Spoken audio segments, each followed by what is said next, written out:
check. Feel free to grab one. Check, check.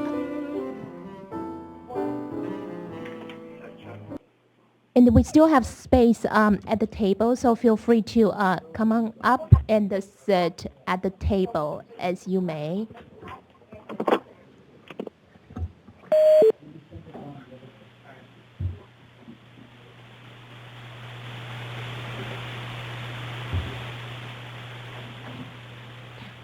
We also have a attendance list circling around in the room, so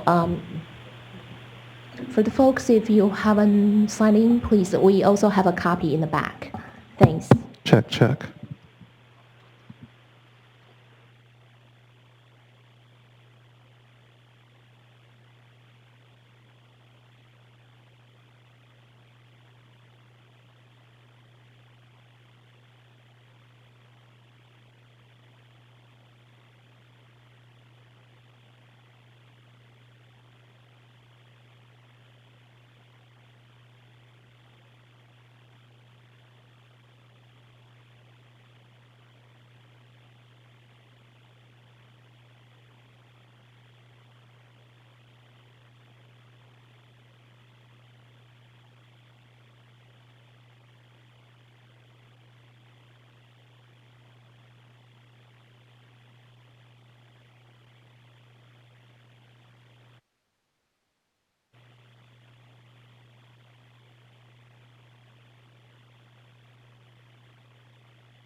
We'll give folks a few minutes for them to grab your name tags and also the handouts in the back. And also for the handouts we're sharing here today, they're also posted on our meeting website.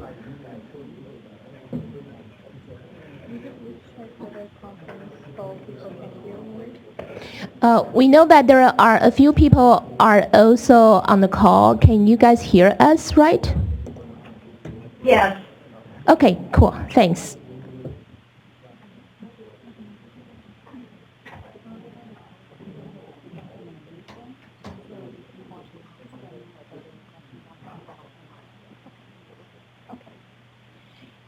And also, sometimes we do experience a technical glitch. So if we have like a really strong feedback or statics on the phone, we'll have to kind of mute the phone.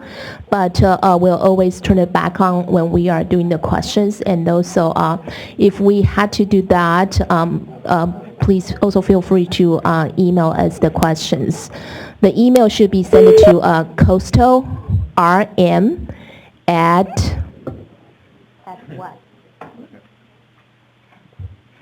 Thanks.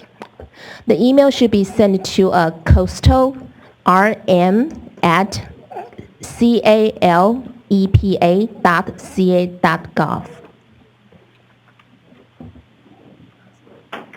Thanks.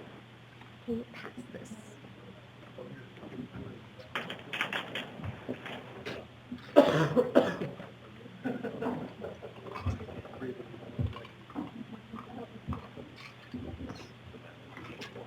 Hey, how are you? Good, and you? Doing well, thank you.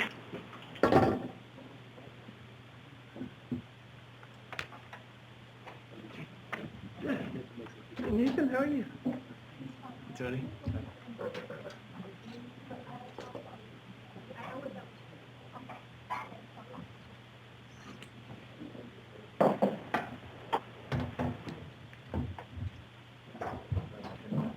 Okay. There you go.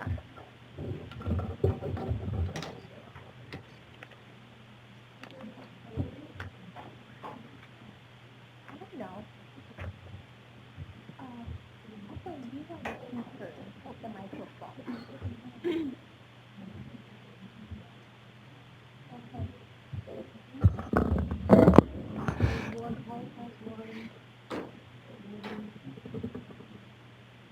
We need a quick favor. Can people look around to see if there's any roving microphones around you? We're trying to make sure that everybody has access to at least a microphone or any roving microphones. So No, Kathy, that is fine. Yeah, I think we should keep those there. And just in case that we need more roving microphones, we have more over there that staff can pass on to the members. Oh, you guys got 3 there? You have to be very talkative, okay? Maybe we'll give that to staff so they can have people sitting in the back also have a chance to talk.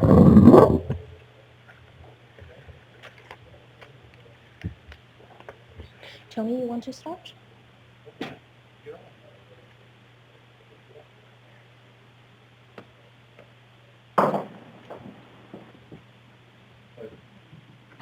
Good afternoon, everyone. I think we're ready to begin. So just for people who are listening in, we'll go around the room and briefly just introduce ourselves, and then we'll get started. That'll also allow an opportunity for anybody to come in. So I'm Tony Brazil, Branch Chief, overseeing the Mass Clean Transit effort.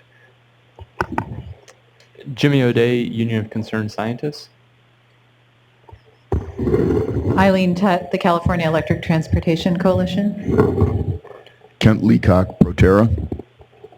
Ray Pingle, Sierra Club, California. Stephen Paducah, Cummins Westport. Art Dallas, VTA. Jim Patchen, AC Transit. Cliff Thorne, Orange County Transportation Authority. Ron Zergas, Victor Valley Transit Authority. Ryan Shetterly, Complete Coachworks. Greg Mann, Allison Transmission. Zach Kahn, BYD Coach and Bus. Glenn Engel, Antelope Valley Transit Authority. Mike Mascalir, Wave. Joe Policarpio, Gillig. Nico Balcom, California Fuel Support Initiative. Tommy Edwards, Sunline Transit.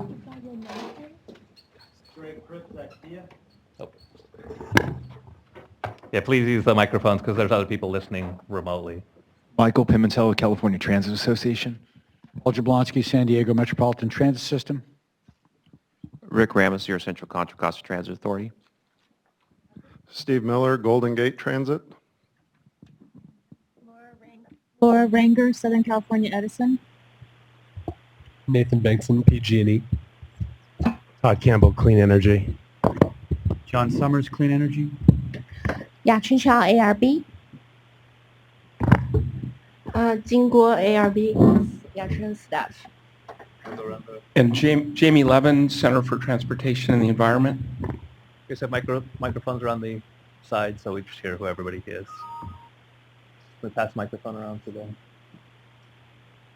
either side. Oh, yeah. Would you mind handing them right behind you, Steve? They'll pass them around. Jennifer Lee, staff at ARB. Feng Yan, ARB. Judy Dennis, Nova Bus, Volvo. Claire Van Zuyden, California Strategies on behalf of the Proterra team. Shreyas Jetgir, Coalition for Clean Air. Shireen Barfjani, ACT Lead Staff. ARB Legal Office. Anna Goldsmith, California Electric Transportation Coalition. Ed Lovelace, XL Hybrids.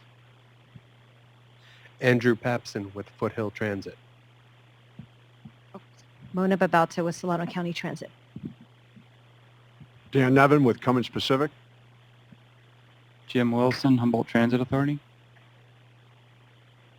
Donna DiMartino, San Joaquin Regional Transit District.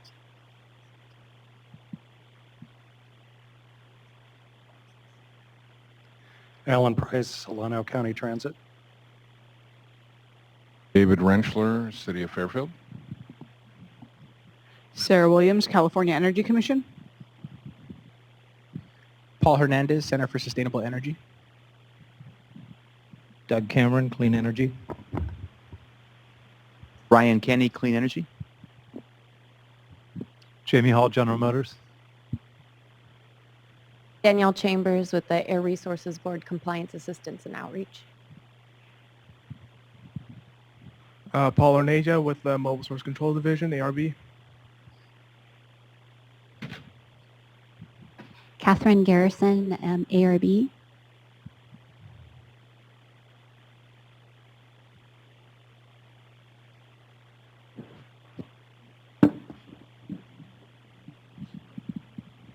Okay. Tony, I'm sorry, before we move on, this meeting is webcast and also is being recorded. We're going to put the recording on our website as well. I'm sorry, go To do the ahead. housekeeping. Okay. Yeah. We still need to have people that are on the phone to introduce themselves, but before that, maybe we want to do a little bit of housekeeping stuff. In case of a fire drill or any evacuation event, we have to get out of this office, and of course, everybody knows to take the stairs instead of the elevator. And we should all meet in a park. I forgot the name of the park again. 2 blocks away from this building, so everybody should just follow the staff will direct you where to go. And we have handouts in the back, and the staff is passing out another copy of the handout right now that we didn't have it in the back earlier. The restroom is after you exit this room on your left-hand side, after you pass the green chandelier, turn left again, and it's on your right-hand side. The drinking fountain is also there, but we also have water here in the back of the room. And yeah, we talk about the meeting is recorded. So Tony, we're good. So we're going to follow the agenda. I just wanted to take a quick poll as to whether other topics that we wanted to put on here. I do know that one of the questions that had already come up before was about performance-based discussion, and to me that fits really under the number 7. I guess it's characterized that way. So we were hoping to have a discussion draft of some issues to consider, but we can talk about them today. And so the questions about the performance stuff, I think we'll cover under item 7. Were there any other key topics that we needed to touch on? Because we'll have to have an open discussion, I think. So to just go right to item. Oh, I'm sorry. We should get people on the phone to introduce themselves. I'm sorry. Oh, yeah. For those on the phone, could you let us know who's participating by phone? Yeah, this is Don Carr with North County Transit District. This is Karen King at Golden Empire Transit District. This is Micah Mitrosky with IBEW Local 569, the Electricians Union, and I'm filling in for Bernie Collier today. Okay. This is Michael Geller with the Manufacturers of Emission Controls Association. I'm filling in for Rosto Bresnik. This is Abbas Kudarzi from U.S. Hybrid. Marty Malera, City of San Francisco. Oh, good.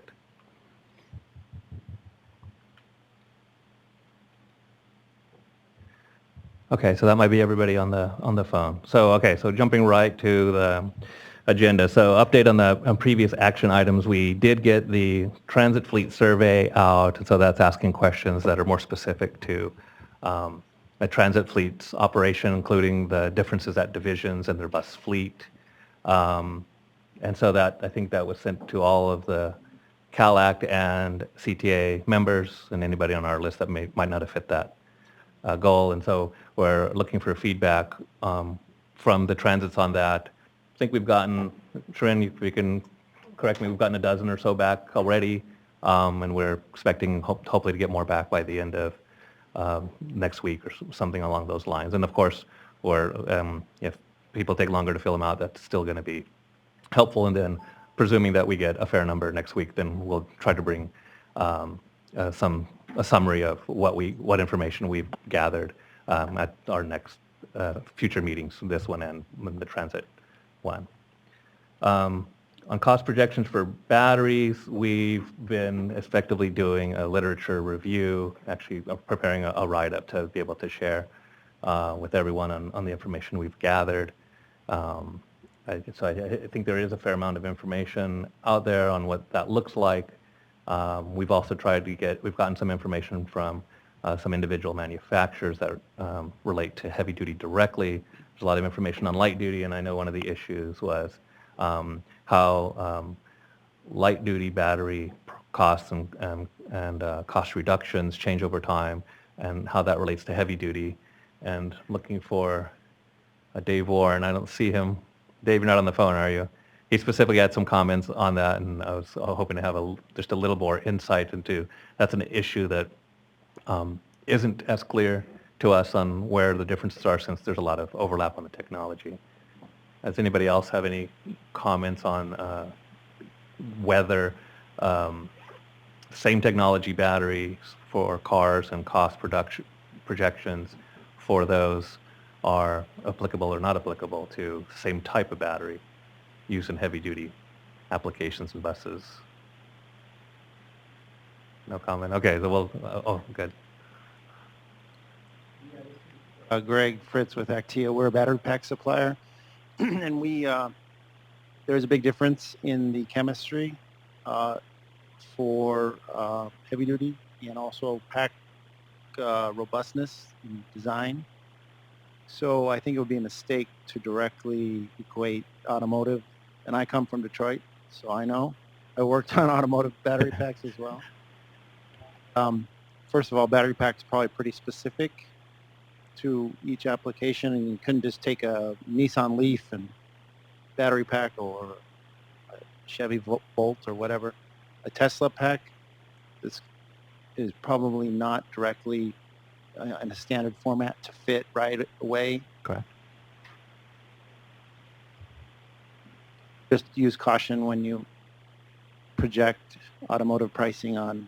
Could we potentially follow up with you later on some things like that? Okay. I would like to be a part of that. So that's definitely an action item already. So we're going to be talking to Greg to at least kind of sort out some of those differences so we can make sure that we don't misinterpret information. Yeah, Joe Policarpi with Gildig.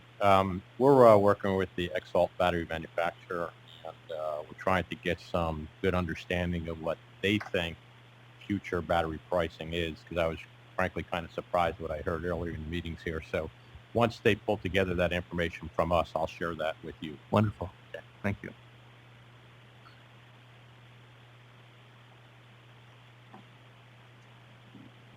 Okay. And with that, I think the other topic at hand is electricity rates, demand charges, and the future of electricity. If you guys, or I presume you're aware, but anybody who's not, we are having a meeting tomorrow that's coordinated with the PUC and several of the utilities, and specifically to discuss what transit fleet needs are and where there are opportunities, hopefully for a win-win-win scenario where we can have zero-emission buses, how it would help to make the grid more reliable, potentially lower costs for fuel, and potentially lower costs for ratepayers. If we can do all three, that would be the goal. I think tomorrow would be one of the first meetings to kind of get started on what those discussions look like and how to do that. So we have prepared a brief few-page, or about 6-page summary of our understanding of demand charges and electricity rates, for you to have as a takeaway. We're not going to go over it right now. We can provide it to you in time to have it discussed, but we think it would be helpful for anybody who's not as familiar with rates and how they might work in a battery bus charging example or situation. We put in a couple of examples and try to illustrate how the electricity cost differs depending on how you charge your buses and when you charge your buses. So we're hoping that's just helpful for that purpose. And it would relate to the discussion tomorrow and hopefully be potentially more productive. One of the items that we do have on the agenda for tomorrow is to have a comments and summary of some of the issues that are particularly pertinent to transit fleets and transit fleet concerns and applicability in terms of how current electricity rates work and what the issues are, so we can kind of feed into the next meeting. So this item on the agenda is to have that discussion about, I think potentially even about how some of the waivers have been used recently and what the transits potentially who've been operating the buses, but also those who have been looking at using battery electric buses in particular, what are some of the issues and concerns about rates and how you use your buses and how better we can understand and tee up for tomorrow's discussion.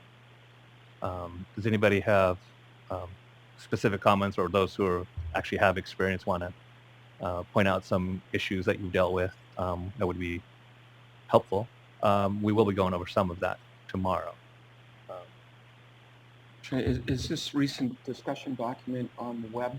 so that people who are not here can Yes, so access? the copy of this document we are posting or have posted just recently. It really is to help the discussion tomorrow more than today. So I don't intend to go over the details of it today because it's not. Again, we didn't get it to you in time to have a discussion. But since I expect many of you are staying overnight, if you get a little bit bored after dinner or need something to help you maybe get to sleep a little easier, maybe you can read that. It's not too long, and we try to make it informative and relatively simple. So we don't get into a lot of details, but we're hoping that we cover some of the fundamentals as we understand them. It might be more helpful or more productive meeting tomorrow going in, because I don't know yet, but we have the tendency to use certain jargon and terms, and I suspect the utilities may. And so if you read this, it might help. I don't know. So it might get everybody on the same page a little quicker. So that's kind of the purpose of it. And we do intend to expand it further. I think we're going to learn something tomorrow too. We're continuing to learn as we proceed here. So we have actually prepared a thorough draft of a lot more examples. That's a lot longer, that we do intend to include in future discussions, and split in particular ultimately into how does it impact that managing your rates, time of day that you charge, and with the strategies you use matter. How does that fit in with what transit fleets are currently doing? How is it practical for them to manage their fleet in a different way going forward? I think that's a big issue. So we didn't really try to answer that question yet. And then ultimately, what does it mean longer term for how you could operate your fleet with the battery electric buses in particular? But I think some of the issues relate very much to even hydrogen production and other things like that, because there's an electricity component potentially associated with that. And so there's quite a few issues. And we're not teeing up for tomorrow. We're going to touch on it. LCFS, even how you meter, matters for getting the credits associated with that. And that actually has implications on just whether you make sure that you meter separately or not. And there's even discussions on that. And I think some of you sat in on the LCFS meeting this morning, and that was more of an explanation how the program works and how to actually register to generate your credits. But there were some utility-related questions. Actually, I don't remember them exactly, but I know, Ron, you were there. I think there were some that we could, we don't have to answer all the questions today, but it would be helpful, I think, for everybody to hear what the issues are in case somebody has to do homework between now and tomorrow to kind of help answer the question. Do you want to tee something up? I'm trying to remember, or anybody who listened in, if you could remember a couple of those issues, it would help you get a to discuss. I don't remember what some of the other ones were. Mine were kind of specific about the renewable fuel on the LCFS credits. Okay. But I don't really remember some of the other ones because we've been doing this for a couple of years. Okay. Jamie, do you have to remember some of them? Yeah, a few. There was an issue which I had raised, which concerns the fuel efficiency of the different technologies, and that does factor into the formula to determine how many credits the end user can earn. And so they've assumed certain efficiencies on kilowatt hours, or well, actually it's translated into, I think it's miles, well, it depends on the particular fuel source. So there's different factors, and yet those can change. And the technologies are getting better. So I asked a question about, raised the question of how can we update those fuel efficiency numbers sooner than later. So there was an issue around being able to update not until 2018 and going through a kind of regulatory process.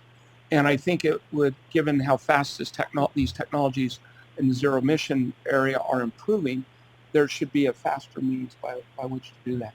The other thing that was discussed at some length was there's two aspects of this, the low carbon fuel standard process. The first is determining, the number of credits that you've earned. And once you've done that, and that's based on the different technologies that you're using in your operation, then the next step is taking those credits and negotiating a price with those entities, like primarily oil companies and the like, entities that are actually exceeding the carbon intensity.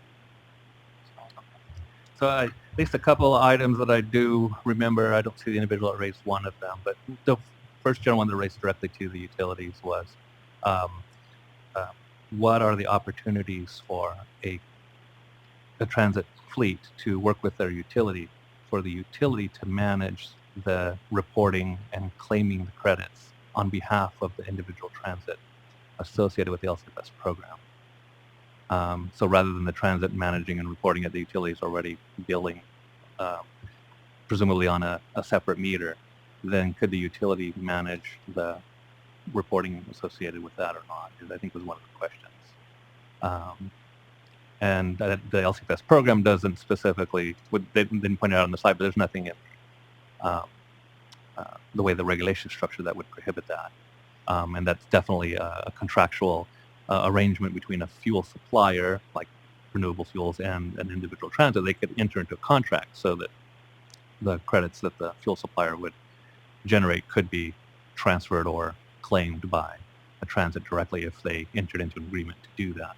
And so there's a mechanism that's kind of being used in the program. And so I think part of that question was, can the utilities effectively meet that role as an electricity provider to manage it and just return the benefits of the credits in terms of either the rate or potentially manage them. So I think there'll be some discussion on that. I don't know if you want to talk about it now or refer tomorrow, but I think that was one topic. We'll wait till tomorrow. Okay.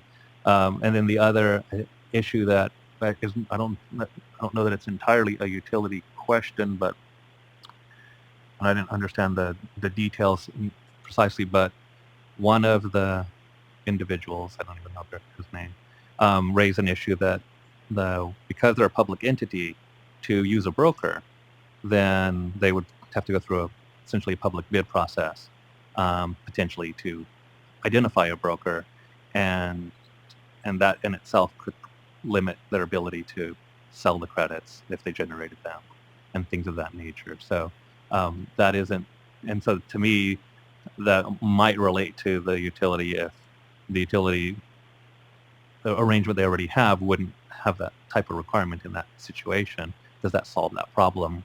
And then CTA was discussed as a potential broker, CTA or any other did it at no cost. I don't know if that would solve that particular issue, but to me, it was. I don't know if that ultimately relates to the utility relationship with a public entity or not in terms of electricity.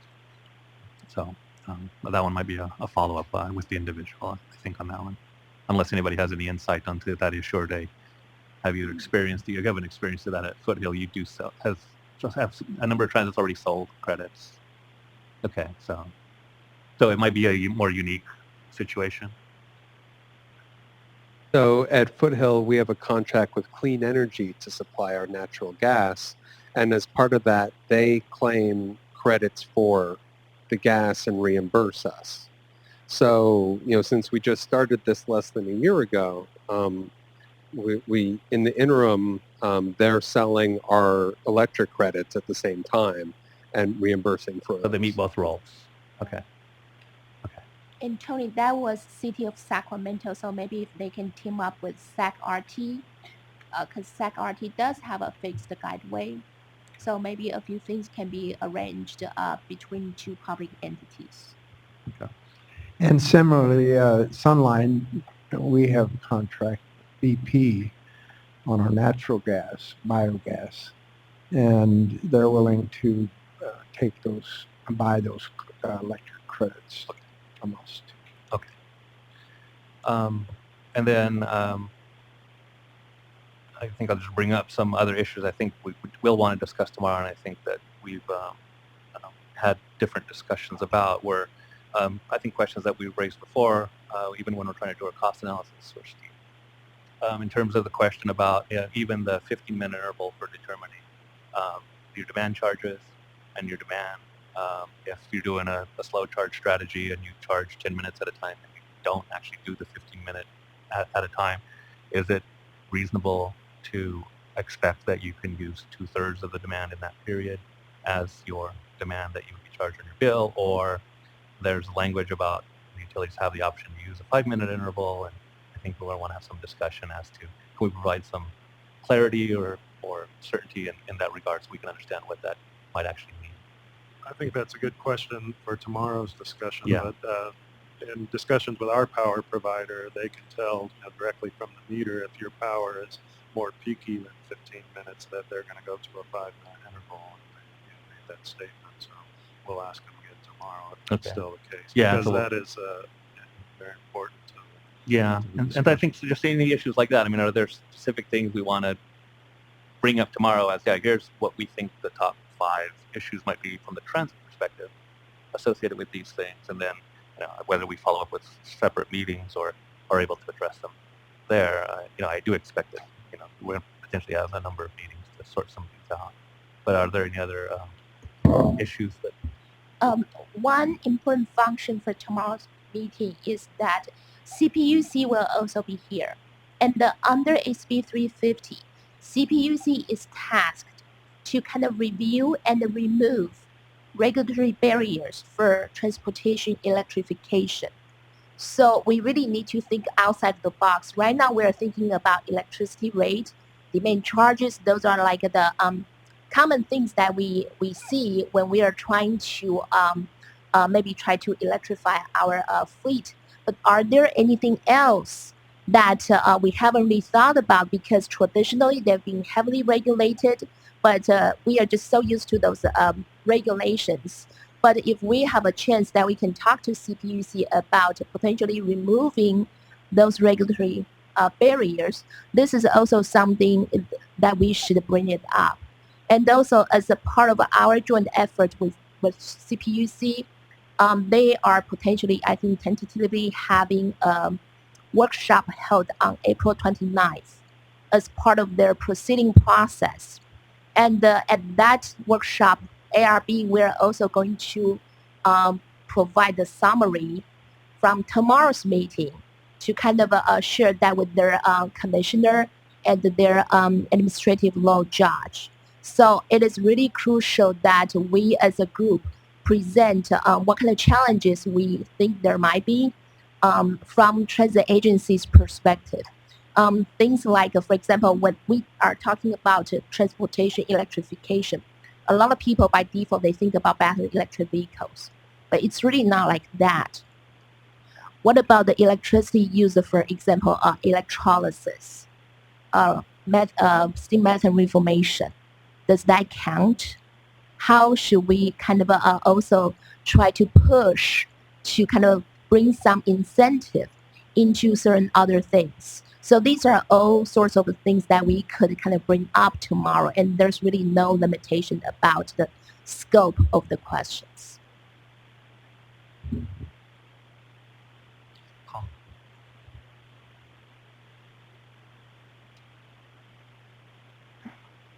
I think red means on. I think so. Not green?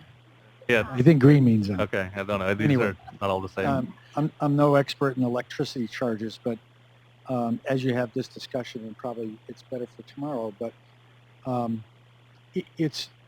understand there are peak demand issues certainly that affect us. There's commodity price, but what is driving most of our price in places like San Diego is transmission charges. Okay, we buy gas not from SDG&E, but frankly, our transmission charges are much higher than the commodity price. And over the last 3 to 4 years, they've gone up a couple 100%, when the commodity price has actually gone down. So when you talk about this, and you talk about the PUC, and you talk about it with the utilities, you have to talk about transmission charges too, because that's where a lot of our price is coming from for cost.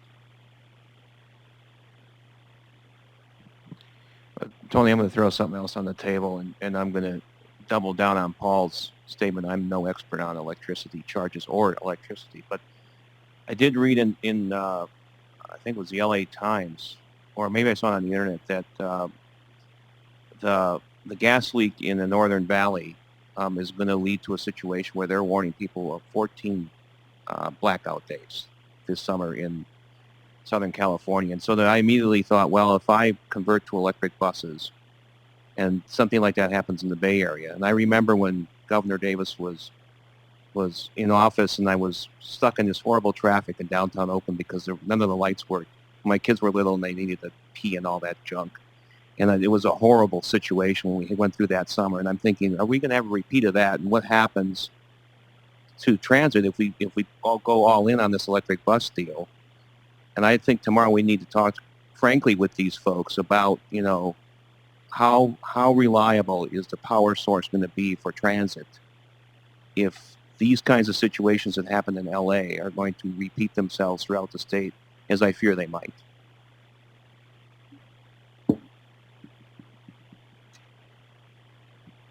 Rick, I think we are going to, that is definitely a very important point. But I think with that, we should also kind of think about when RPS requirement is increasing, how that is going to play into that kind of question, to mitigate that kind of questions, instead of just relying on fossil fuels. I think we have to kind of think about the big picture, and there are so many different factors affecting this thing, and that has a kind of a direct impact on everybody. Yeah, and I think that comment also helps stimulate another thought. Maybe I need help on this one. It's that I understand with SB 350 and some of the transportation electrification and RPS, really, that storage requirements for utilities are also kind of part of that, where the expectation is the utilities will increase electricity storage or energy storage opportunities over time, and I think that is very relevant to the and reliability of the grid in general. I think we think there's potentially opportunities to have discussions there. I think those all interrelate. I don't remember exactly if storage is a topic of discussion, but it has to be. Yes, it is. Okay. Energy storage is one of the topics, and we'll also have speakers talking about that, and also the integration strategies as well. Yeah, and I think we'll be looking at, well, and then somebody from Long Beach here? No. Because one of the other, so in terms of storage, there's just two basic topics. It's utility side storage, but also are there opportunities for individual fleets to use on-site storage to manage their electricity costs, but also for backup reasons and to ultimately support the grid in terms of being a resource that could potentially work to actually help stabilize the grid over time as more and more renewable gets added. I think both aspects of both fleet side type storage and storage management for their own purposes in a large way that can tie into actually helping stabilize the grid overall, as well as I think storage related to utility supply and frankly those issues is protecting against potentials for brownouts or blackouts and things like that, especially over time.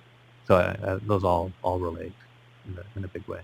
Are there any other topics that we want to kind of summarize tomorrow? I mean, those of you who are going to be there tomorrow, obviously you can bring them up, but we'd like to have a coherent summary for anybody who's not here, whether it be the PUC or other utility representatives on those issues. One of the issues that we have is related to events that occur, especially in our area, BTA, the Levi Stadium. So we have events that occur, and so we put all our vehicles out there. At that point, then we have electricity demands that are skyrocketing, and now that is now affecting our demand charge because it's the high 15-minute peak that they're going to be looking at. And so I would like to figure out how to address that as well, because it's just a single event that occurs maybe once a week during the wintertime, but it'll affect a whole month or affect a whole year as demand charges. That's a good point. Yeah, and so go ahead. That's fine.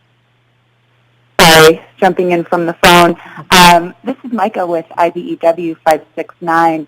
Another thought that I would just kind of throw out there is, there are times of the day when we have a lot of excess solar on our grid, and just kind of piggybacking on these comments about storage, is there a way to capitalize and capture some of that excess solar at the right times of day and integrate storage to help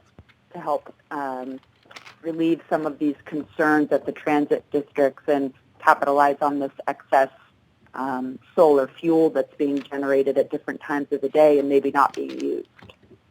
Okay, that's very on point.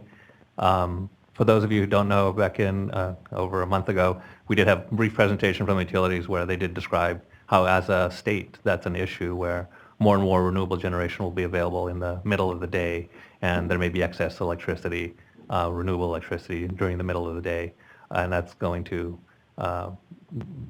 looks like it will increase over time over the next 5 to 10 years, and that is, I think, where managing storage and that's where we see there could be opportunities to the extent that transits have the ability to decide when to charge. And so I know that, I don't know for sure. You guys tell me again. So I understand that SDG&E has either is doing a pilot on rates that will change over time to encourage people to draw electricity at the time they need them to draw, like in the middle of the day when they have excess solar, as the example. And so the role of transits and potentially working with their utility to do pilot demonstrations could be beneficial to see, does that strategy work? Is it practical? And I think some of those questions are things that we could potentially tee up, because that wouldn't give you an answer overnight. But if there's something that works pretty well and SDG&E demonstration seems to work, then I understand that there's opportunities for Edison and the others to look at that and say, yeah, that might actually make sense to apply in our areas too. And so we could actually come up with a new solution that is either being experimented right now or something else that somebody else comes up with that might benefit everyone, frankly. So, and that has to do with the logistics of running a transit fleet and running battery buses in the mindset, and potentially when you produce your fuel, if we're talking electrolysis. And to me, that brings up questions about, well, then are you affecting your reliability of your production? Because turning things on and off all the time is not necessarily good for electrolysis. I'm ignorant in knowing it. Does it matter that much or not? And I think there's those kinds of questions that I think come up. How does that affect finances? Prayers with Coalition for Clean Air. Another point to maybe ask the utility, CPUC, is about maybe an overview of their proceeding related to installation of charging stations that the investor-owned utilities are doing, and I hear that some of the public utilities are starting to look into installing charging infrastructure themselves, and so there could be some overlap or relation to. And for clarity, you mean on the light duty side of the Well, they arena? are doing that on the light duty side, as far as I But understand. they're possibly doing that for individual customers? Yeah, I mean, if they're talking about it on the light duty side, I don't see why we couldn't see how, if they've already had conversations or are interested in exploring this on the heavy duty side, in particular for transit agencies. There it is. Now it's on. Working? There's a lag. Okay, Yeah, there's always a sorry lag. about Sorry. Yeah, so just to clarify on the 29th, the workshop that Chen was talking about is part of the AFB OIR proceeding, which is under the PUC's jurisdiction.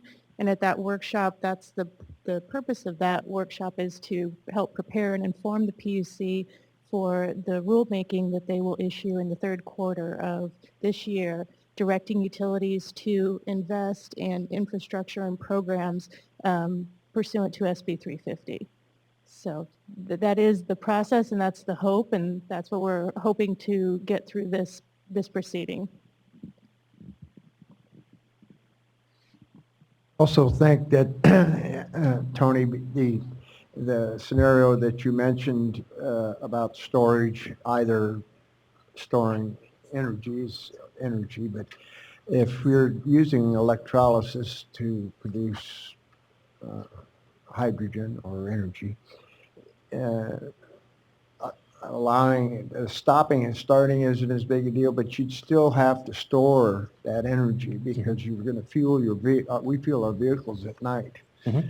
So it's either, it could be a combination of both, but if you're going to store your solar power and use it at night, or if you're going to turn on the electrolyzer and use it when the power company says we need to use it, which is fine. Then we have to have more storage for the hydrogen. So, and I presume you have storage now. right, but If your tanks are you filling wouldn't up, have enough because you're going to deplete that storage at night. So either you have the battery storage to store the electricity, or you have the more storage for the hydrogen, and or a combination of both. I think is probably interesting.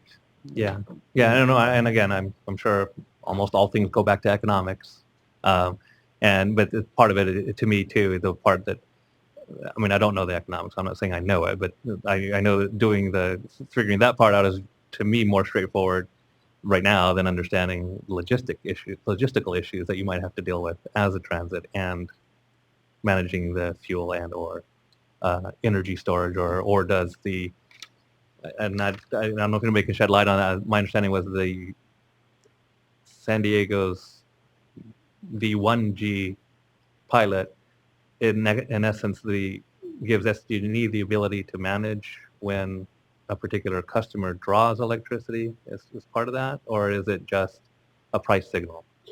We don't know. Okay. I know PG&E turns off my air conditioner in the summer at certain times, and so I gave them the right to do that, and that's a way to manage electricity. So I anticipate there's probably opportunities for that, and only if it works. So. Yeah. Hit it.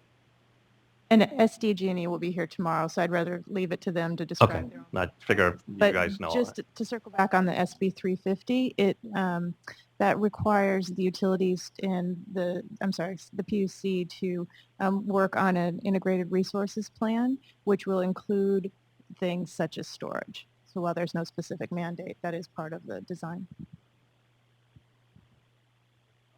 Well, and I think this relates very much to the storage question and how to deal with this duck curve that the utilities are struggling with to level out supply and demand. And this is potentially the value of both hydrogen and battery storage. But in the technology forum that was a month ago or a month and a half ago, this issue was discussed, and I had raised the question about not only using, I know the utilities are looking at battery storage, and there's some interesting solutions related to that. But hydrogen also plays a big role, potentially very big role with regard to transportation, because now you can use that stored electricity in any number of applications, either smoothing out your duck curve or sending that excess stranded, the stranded asset that you've captured for transportation purposes. Fred? I'll start. So I haven't been attending a lot of these meetings, but I am being approached by many companies that offer what they say is technology solutions. And I'm glad we're talking about solutions, not about what we have today, what we can do going forward. One thing, and I hear about a lot of them, I don't know which is the right one. There's certainly energy storage. The biggest one that I hear about is power management systems, right? I remember 15 years ago when I worked on the EV1. In those days when we went to heavy duty, people didn't even want to put a battery management system in their heavy duty vehicles. Now today we know, looking backwards, that's crazy. Similarly, I think now we've got microgrids occurring. It's not really a transportation issue, although we think it is because we come from the transportation area. It's really a microgrid. And I think we should be having CPUC really encourage both CARB and perhaps CEC EPIC folks to put out a call for projects. Let's do a couple of demonstrations of power management systems with sophisticated technologies to understand how we can mitigate and what the right solutions are. So I'm just suggesting that might be a place where we can learn what works. I think I'm going around, right now I'm hearing some guessing, and I think there's some good guesses out there, but I don't think we know.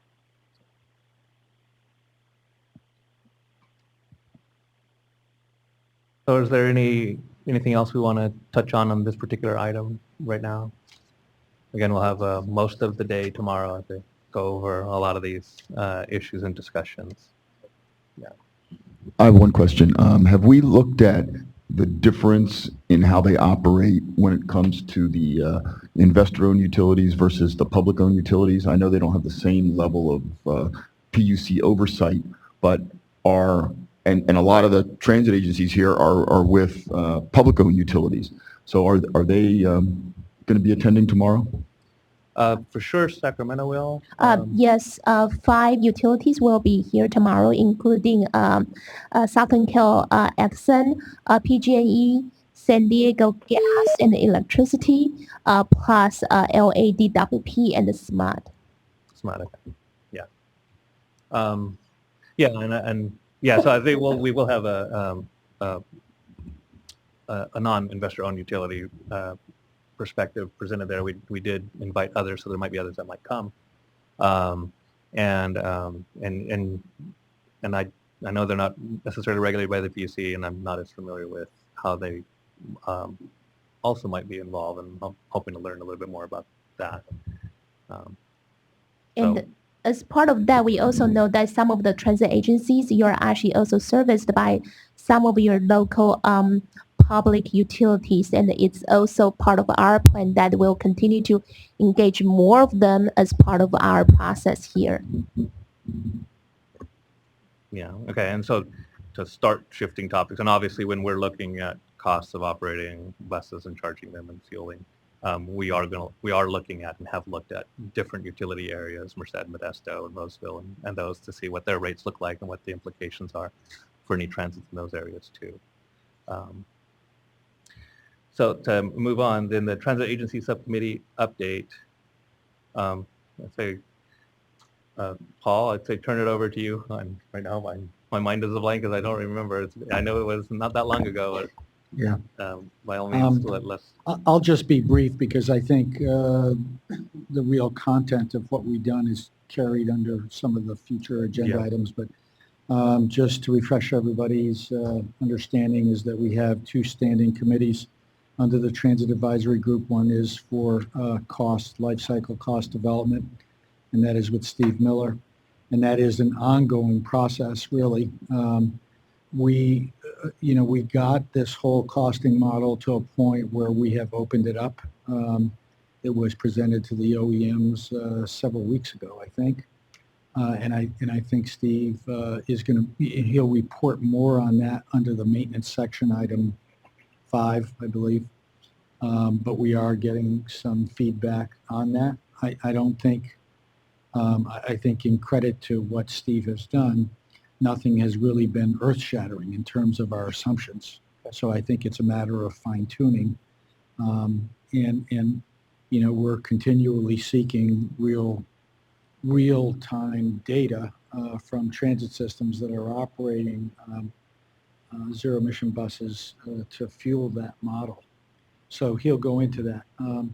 The other side is with more policy-oriented or the off-ramps.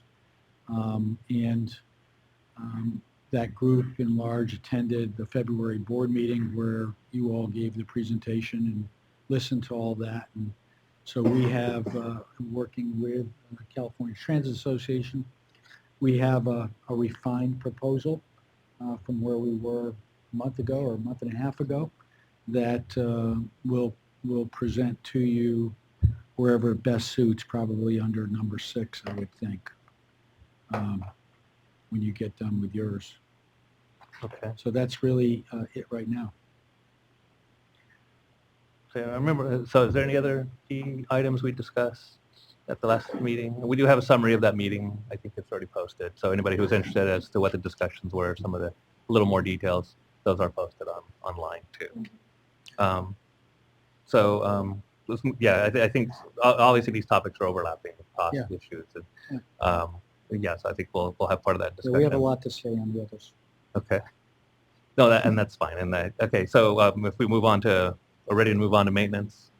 So Steve, you want to actually say something? I think we've looked at what we could, and I think we will be able to share that very soon as to what we're seeing. And then Marty's on the phone too, because I don't know if you're going to talk about that. I don't know the status on what we had discussed last time. Sure. I'll just give a very brief update on so the activities since we last met in January. we've, as Paul said, there's not been a lot of input or anything that has shown that any of the assumptions that we sort of went into this with were out of whack, to speak. It's really fine tuning, and so we've. One thing that we've done is we've engaged in a very good dialogue with the OEM and the technology providers, and have gotten some really good, useful input. And on some of the areas, just to give an example, I think we put 0.3 in there for fuel efficiency for the 40-foot transit bus. That was a mistake. That was the Arctic, and I sort of thought that when we put it in there, but that's what was reported to us. And one of the providers was able to straighten that out and say, no, that was the Arctic. So we don't have a number there yet. We're hoping.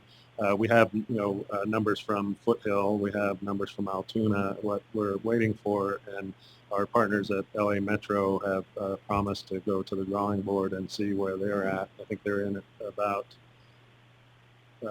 in the neighborhood of 40,000 miles on their demo. So we're interested to see what the meter is saying there, because that's a little bit that's probably as severe a duty cycle as any of us will see. Do you know their average speed out there? I think they.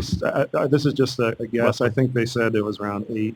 Okay, so that's pretty severe. We saw some numbers yesterday. They're not near 40. They're closer to 10,000 miles on the vehicles they're operating. Okay, because I was on the phone with Steve Schupek yesterday, and he reported a number higher. But anyway, that's I mean, we'll hopefully the goal of that is to get some real world data from an urban central business district type service, and compare that to what we've seen at Altoona, what we've seen at Foothill, and certainly Len has some numbers to share with us shortly.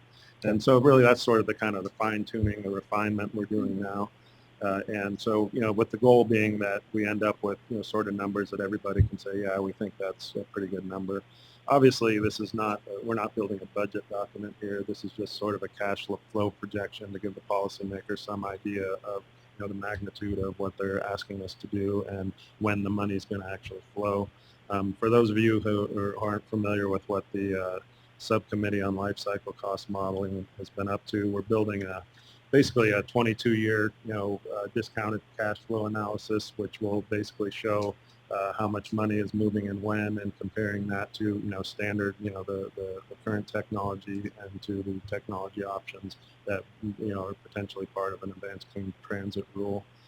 And the idea of this being is to get so that, as the policymakers, explore the options, they can make some decisions based on what we think is available in terms of funding and resources and all those things. So that's the effort that's been ongoing. So certainly, I think just about everybody in this room has chimed in on at least, some of the inputs in that. If you have some information to share, please do. It's very important. Some of the data points, and it's a fairly simple model, about 12 variables. So we didn't want to get, one of the problems with, there's lots of models out there. TCRP has several, DOT has some. The problem with those models is they ask you for a bunch of inputs and information, and then sort of numbers spit out, and you can't tell where that number came from. And what we wanted was a very transparent model. So we used the spreadsheet-based model, where you can click in any cell and see where the number came from, and see if you agree with sort of the methodology that led to the results of the model. So that was important, and that's why we chose the methodology we did. So really and I think everybody at this point feels that it's a pretty good pretty good application of the methodology. So really the heavy lift is just figuring out what all the inputs are really going to be. And certainly they don't have to be static.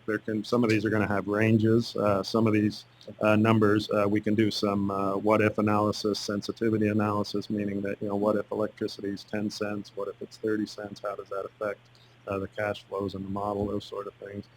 So what we're working on, sort of our next steps forward, is pinning down the variables that we still, there's some uncertainty about. One of the big ones, and I'll just address it now, is number 5, maintenance costs. Mm-hmm. That's a really tough one. That's a heavy lift for any of us in transit. We struggle with this. We're getting better at it. For those of you in the transit world, you know that FTA is going to force us to get better at it with transit asset management as part of the MAP 21 reauthorization. Some of the transits are farther along further along than others in the process. So just to speak to that a little bit, and I'll certainly give my professional opinion on the maintenance cost issue is, nothing beats real world data, empirical studies of, transit in action. So we have some of that. We have some very good, NREL has been studying the fuel cell program along with control buses at AC Transit since 2006 and 3, yeah.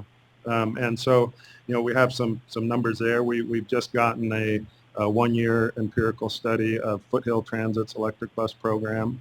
Now we have LA Metro demonstrating electric buses, so we'll get some good real world data there.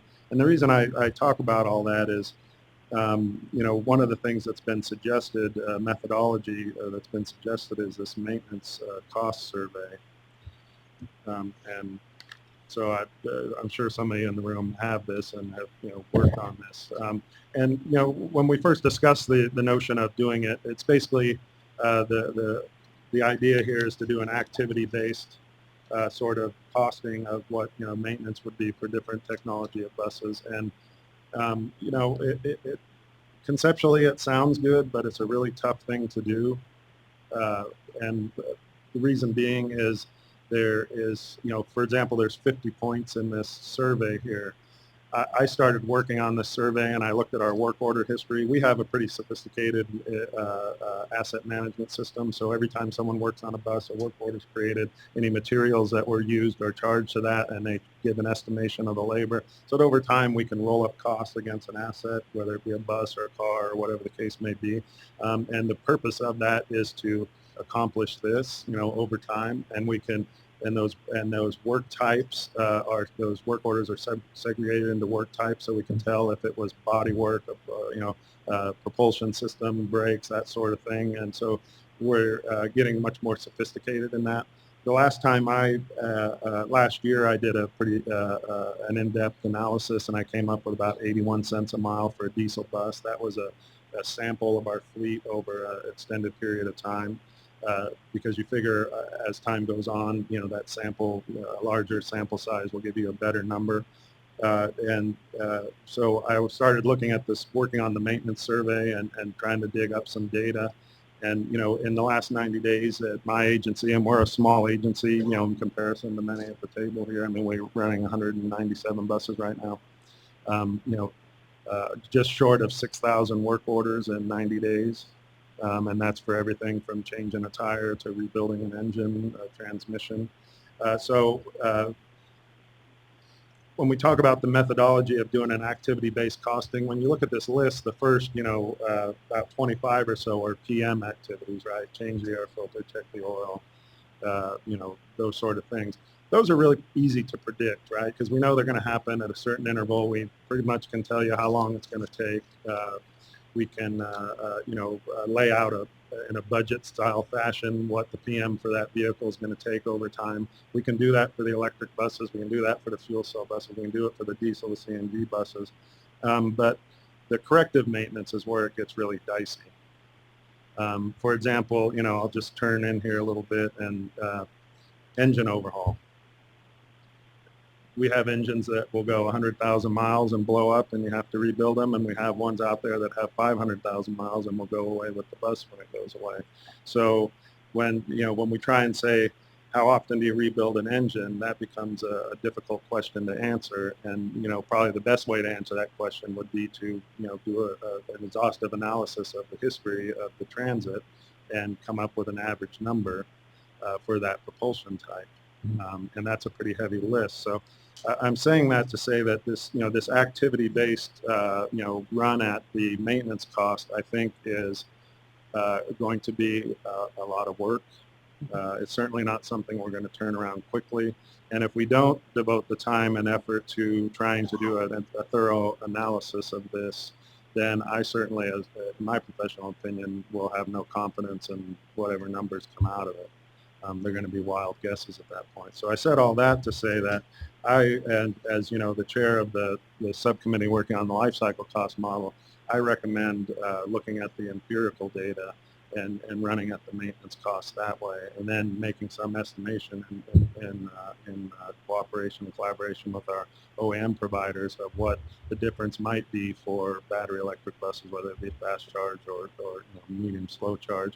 We know what the maintenance costs are for fuel cell buses, thanks to the great work of our partners at AC Transit and Sunline and those who have run the buses for years, and we know what those numbers is. In fact, this is still in draft form, so Leslie Udy will probably get mad at me for even talking about it. But we have numbers for a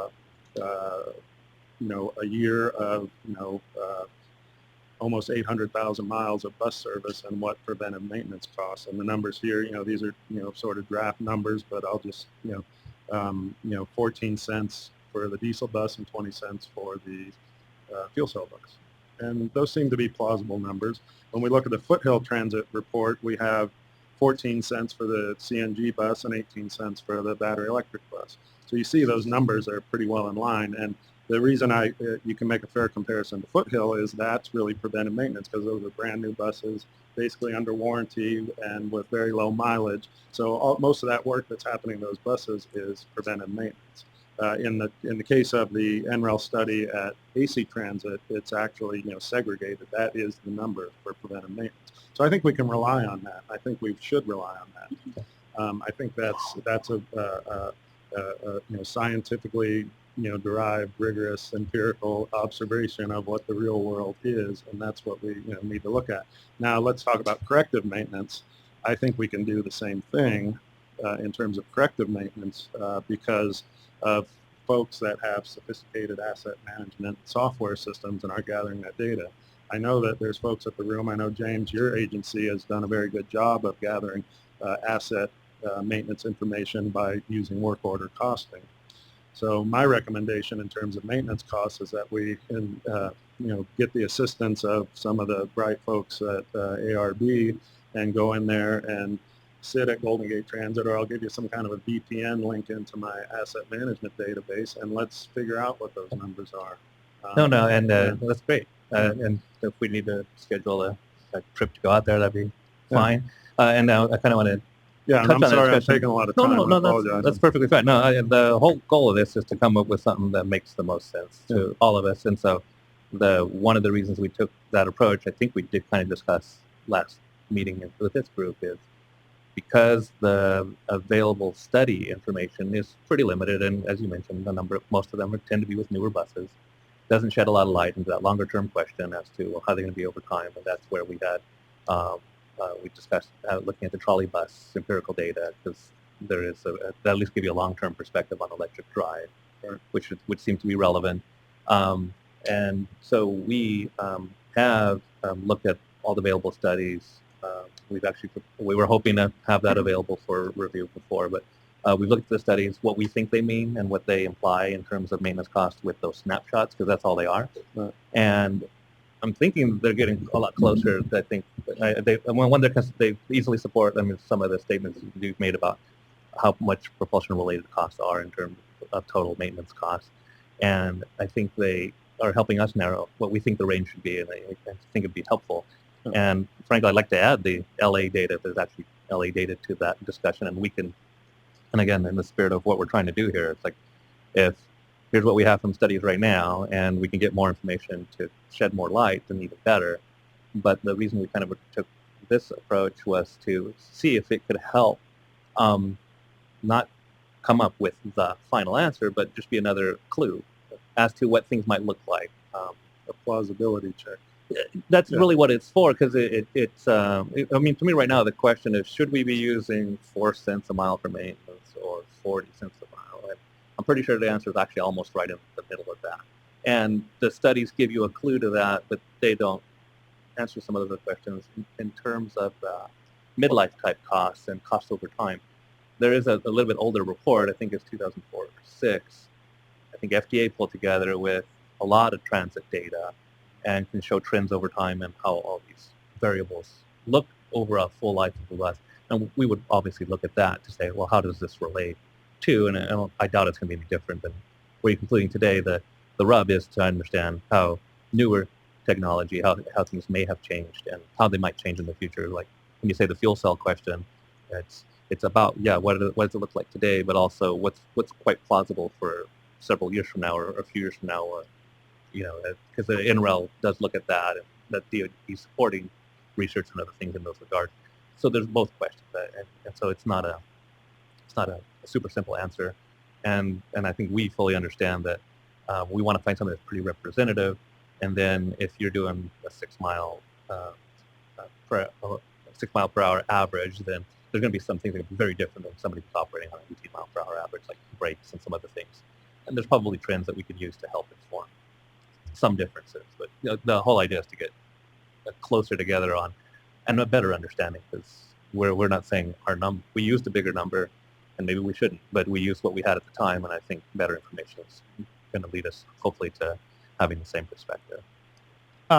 That's really excellent what you're doing, and coming from a battery supplier side, I think you should dig deeper on the battery specifications, on the resistance change, the state of health, how different duty cycles, different architectures are, different chemistries are affected by fast charging, by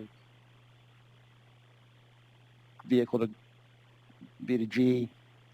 While you're doing this, at the same time, you can also data mine the performance of the battery to come with a replacement cost and a loss of capacity, loss of power over time, and also with different chemistries. So you can say, well, once you get beyond this watt hour per year throughput, or that this chemistry is a little bit more expensive, but it has a better life cycle cost. Or when you switch to fast charging, you might switch chemistry or something like this. So while you're doing all this maintenance and data mining, you can really, if you dig one level deeper and you get all this stuff from the battery management system, you can, and I'd love to be a part of that if I can help. Signed up. Steve, there's one thing. Are you including on this the training aspect has to get somehow figured into this? So if we're going to maintain these newer technologies, we got to put it. There's investments in that training and that curve. There's a curve. And everybody, all the technologies that we've had, advancements, even the new diesels, there's a curve, a learning curve. And so I just think somehow in that maintenance, there has to be something that... Well, to answer your question, Tommy, we actually account for the training as part of the contract cost under the contract spares in the model. That's why you see that the advanced technologies have a little bit higher, percentage there. To cover, training, new folks. And I think that's going to be an ongoing issue. The current workforce will adapt and get to where they need to be. But as time goes on, we always have to bring in, through attrition, have to bring in new folks. And they often come from other industries. So if we're bringing folks from the, freight trucking industry, they're not going to be ready to work on electric buses. So that's going to be a process that's going to occur for quite some time into the future is what I expect. So that's where it is accounted for in the model, just in a different area. Yeah, so just to touch on that. So ultimately, I think part of making sure that we're talking the same thing is ultimately what is maintenance costs, and then those other costs that you're referring to me, we would line item separately too. Well, I think what is maintenance costs is reflected in that, because some of the newer technologies, the maintenance costs may be higher because the people aren't sufficiently trained in order to maintain that. Don't disagree, but I don't know that would necessarily stay that way forever when it becomes the norm or a high percentage or people are up to speed and trained. I don't know if actually, Jim, you can shed light on that. In terms of clearly operating the fuel cell buses, that's pretty new technology and concept. You haven't been operating it forever, but you've operated for quite a bit of time. My understanding is that one of the changes over time was, essentially the fuel cell manufacturer was the only one that was touching the fuel cell, and I know that your fleet as a whole has been interested in getting into doing the maintenance directly, and I don't know if you've already achieved that, or but maybe just shed some light on, as you're fleet has been more experienced, does are your maintenance costs even coming down just because they can better diagnose something today than they could in the past, or? Well, we're getting better at it. Back a few years ago, we really just touched the peripheral of it, the windshield wipers and doors and that. Yeah. And we've been getting more and more in more recent years, getting involved deeper and deeper. We're still not like inside the black box, essentially. If you're talking a Cummins engine, for example, we can go in and we can rebuild a Cummins engine from scratch and have it completely rebuilt. But what's in the fuel cell box, we're still not there yet. So that's going to take another layer of it. But what we are doing, though, is we have a training program where we're pushing all of our mechanics through.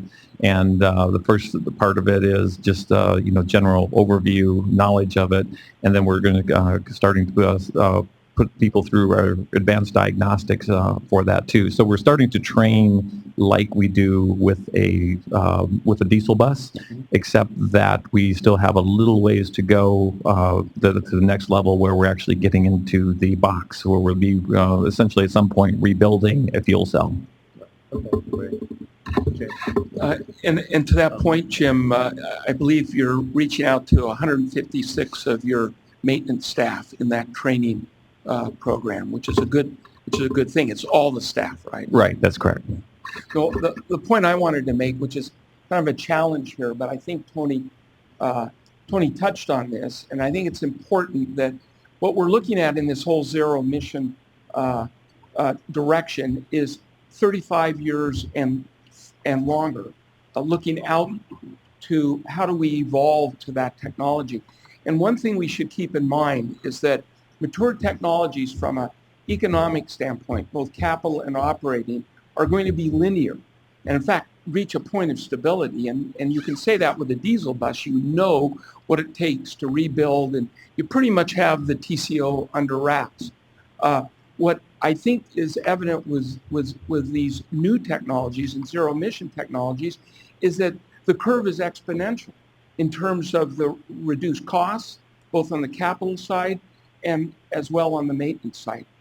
Because we're dealing with volumes, we're trying to ramp this up with starting technologies, and I think you're going to see that in both the capital side, and you will see it. I mean, NREL's data on the operating side is showing with respect to fuel cells, is showing a continual decline. I think clearly in the battery electric technologies, the same sort of thing. The costs are starting to come down, volumes are starting to go up. So we need to keep in mind the difference between linear modeling and exponential modeling. Or to tell you the truth, we would never be talking about alternative fuels today if we didn't move out from where we were entrenched with gasoline and diesel. So we have to keep that in mind in terms of the long goal here, long-term goal. And I would say point well taken, Jamie, and I think you're absolutely correct in the long-term horizon. But we do need to stay laser focused on the next 22 years, because that's what we have to get through now. In many ways, we're trying to get through tomorrow and next week. So the goal of this is to what's this regulation going to cost now? I mean, that's really important now. Absolutely, what it costs now, and now be 22 years, 25 years. Yeah. Well, we're modeling 22 years. We're modeling out to 2040, and certainly, one of the next steps could be, let's take it out, beyond that. Yeah, I'll observe them as accurately as possible, or estimate what that is. There's a comment over here. I want to make sure I give you a chance. Hi, Steve. This is Jeff Gran. I'm representing Ballard Power Systems. So totally agree with your approach to use as much real-world data as you can. And just wanted to recommend that you definitely look at the European fuel cell bus activities. There are 75 buses. There are Mercedes, Van Hool, Solaris buses, Wright buses on the road now with a lot of information. And just like to volunteer to help connect you with some of the operators if you'd like, as you're sort of compiling this data. And I think one of your colleagues actually has reached out to us as well, and I'm remiss at not remembering his name, but please, I'll catch up with you after the meeting.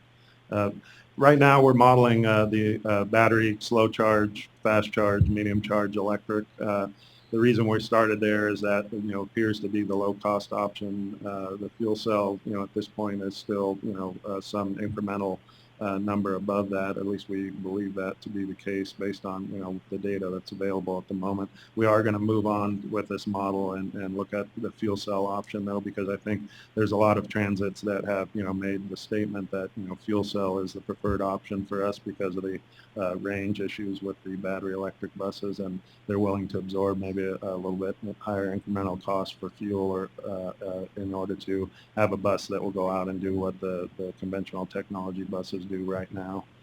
So I think what we'll see if a regulation hits is you'll have some number of transits going the fuel cell option, some going the battery electric option, some using a mix of the technologies, to get the work done. I think is what I would see happening. So the fuel cell modeling will be as important to this effort as the battery electric. We just, there's only so much time in the day, and it's in fact we were discussing earlier that we have other jobs to do as well, and those get in the way of this at times. So, if the progress isn't as fast as some of you would like, we certainly apologize for that, but I also do have to pay my bills and keep my regular job. So. And I just wanted to make a couple more comments, and I'll yield the floor. There's some other variables that we're working on too, and one of the other big heavy lifts is going to be charger installation for battery electric buses. We have some idea of what it costs to go out and purchase a charger. We have some idea of what it costs to install it, but what does that look like when we get to some level of scale? I think right now, we're sort of picking the low-hanging fruit, but when we start to see a higher penetration level of electric buses, charger installation cost is going to become a very important variable as the transit yards start to reach capacity and we start to use up all the easy spots out there on the road. I recently had to put some bus stop signs in downtown San Francisco. I don't think they're going to let me put a charger there because it was to get them to let me to put bus stop signs, right? So those are some of those hills we got to climb. So we need to do some work on that as well. Because this model contemplates, as the regulation is currently proposed, a 100% transition to zero emission in 22 years. That means quite a lot of work to do there, and we think that's going to get very expensive, and so we need to spend some time on that as well. A lot of folks question fuel station operation and maintenance, assuming that number is zero. We don't think it's zero, and through the conversations with the OEMs and that, we all kind of agree, well, yeah, there's some maintenance going to have to happen there, so there is a number that'll have to go there for whatever whether it be a CNG, a diesel fuel station, an electric charging head, a fast charging head, there's some maintenance that has to happen, so we should factor that in. It's not insignificant. And then we had some conversations with your staff about discount rate and inflation, so I'm not sure where you're at on that, but if you want to continue that conversation, because I think that's important. I think we're pretty much, you were suggesting 3%? Yeah. We'll use 3%. And obviously so everything that you're doing, and obviously we got to coordinate, I think, on some of the data. I mean, ultimately, it's our goal to, we need to obviously be able to put in our staff report at the end. Yeah. But we need to do it now, is identify, what the information's from, how we did this, so that it's clear, even somebody who maybe isn't interested in necessarily looking at the spreadsheet is, well, what is it telling us? How do we come up with the information? So to the extent you're saying this is taking too much time, that is our job, is to summarize that. So our intent is to try to provide that summary for, again, discussion, fix it, change it, before we ever get to any kind of formal approach, because I think that's, again, for us, anything we've been recommending ultimately is we want to have the best information to do it. And I want to remind everybody that is the reason we never put numbers in between, say, let's start in 2018 and get done in 2040. We didn't put numbers in between because we knew there were things to be worked out. We see trends, but we need to work out the details to figure out what makes the most sense now, 5 years from now, 10 years from now. And I'm very pleased that we're taking the approach we are. We've been talking about a zero emission bus mandate since back in the early 2000s, Yeah. and the metrics that we used then were just what does the bus cost and what does the fuel cost sort of thing, and we didn't, a lot of us sat and said, we really need to talk about total cost of ownership, and so now we're doing that. I think that's great. I think it's important. I think if nothing else, it'll keep us from failing. We put a regulation on the book back in the books in year 2000 that was based on some assumptions that didn't turn out to be accurate. Mm-hmm. And what happened? Nothing. I mean, we sort of failed, and we don't want to go into this and make those mistakes again. We want to, if we're going to do this, let's do it in a way that it's achievable and that we can move forward.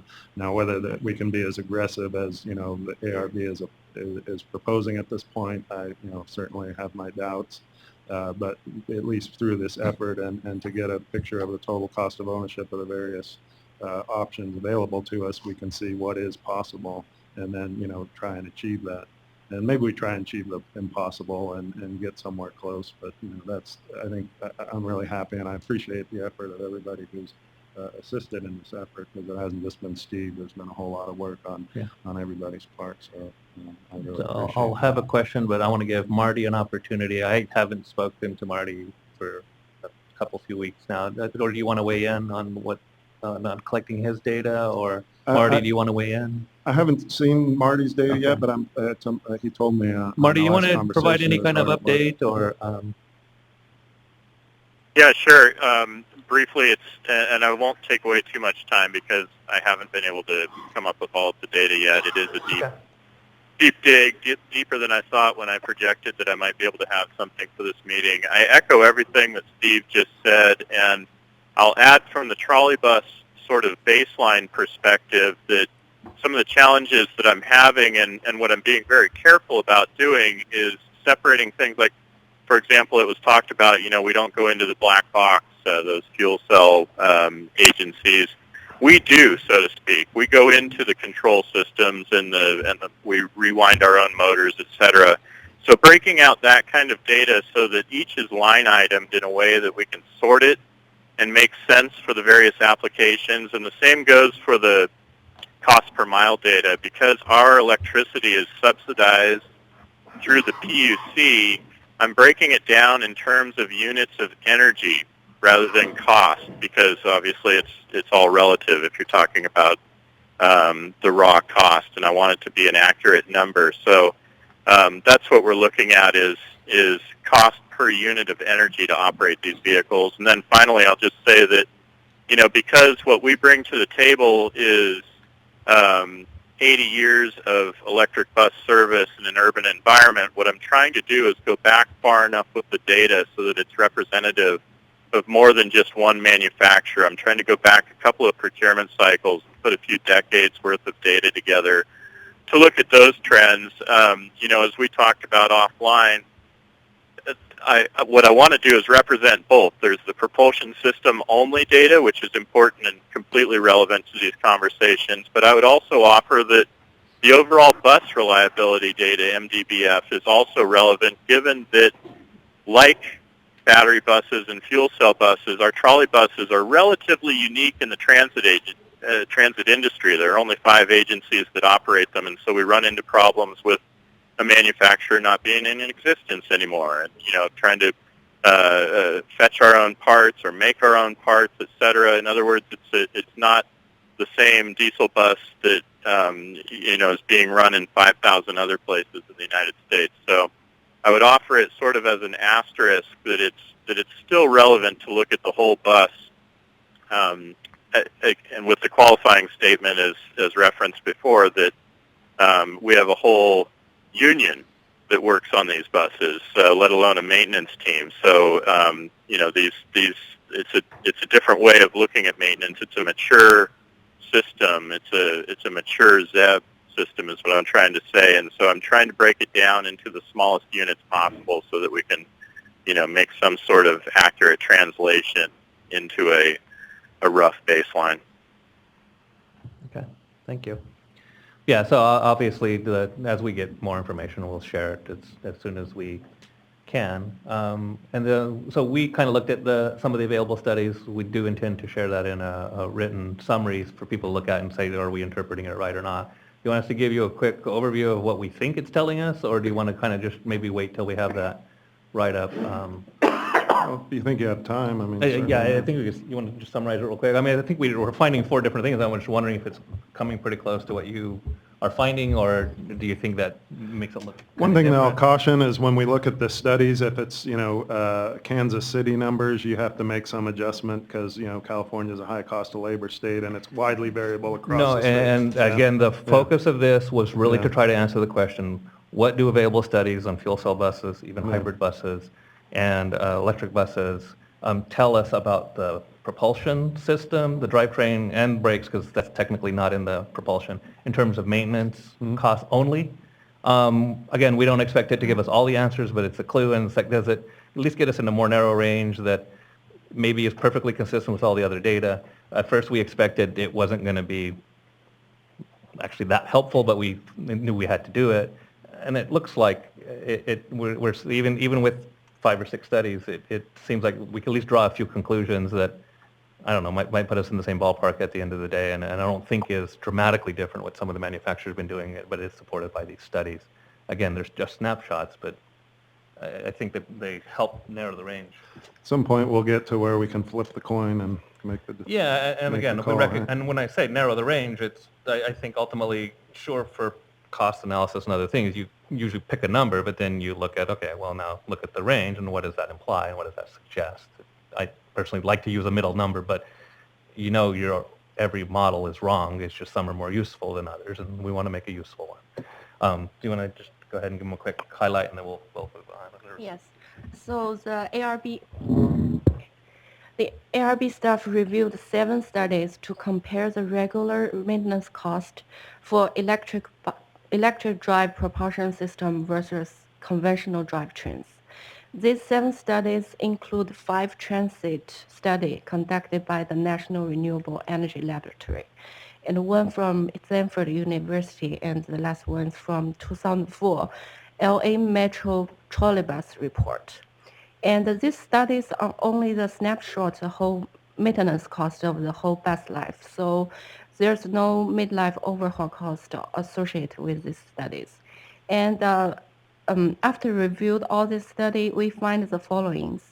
The first, several studies suggest that the propulsion-related cost of the conventional buses during the study period will be 1/4 to 1/3 of the total maintenance cost. And I think that's what you've been saying, right? Can you maybe pause and to tell people what these 5 MREL studies are? Okay, sorry. So the 5 MREL study is the Foothill Transit that has a fast charging battery electric bus as part of its compressed natural gas baseline fleet, and the King County Metro Transit that has a diesel hybrid bus incorporated into its baseline diesel fleet, and the New York City Transit that has a diesel hybrid buses incorporated in its baseline CNG fleet, and the AC Transit that's a fuel cell electric bus incorporated into its diesel baseline fleet. Sunlight Transit that has a fuel cell electric bus incorporated into its CNG baseline fleet. So and let's see everybody writing notes. I mean, these are available online. We'll definitely include the references. Our goal was to have actually.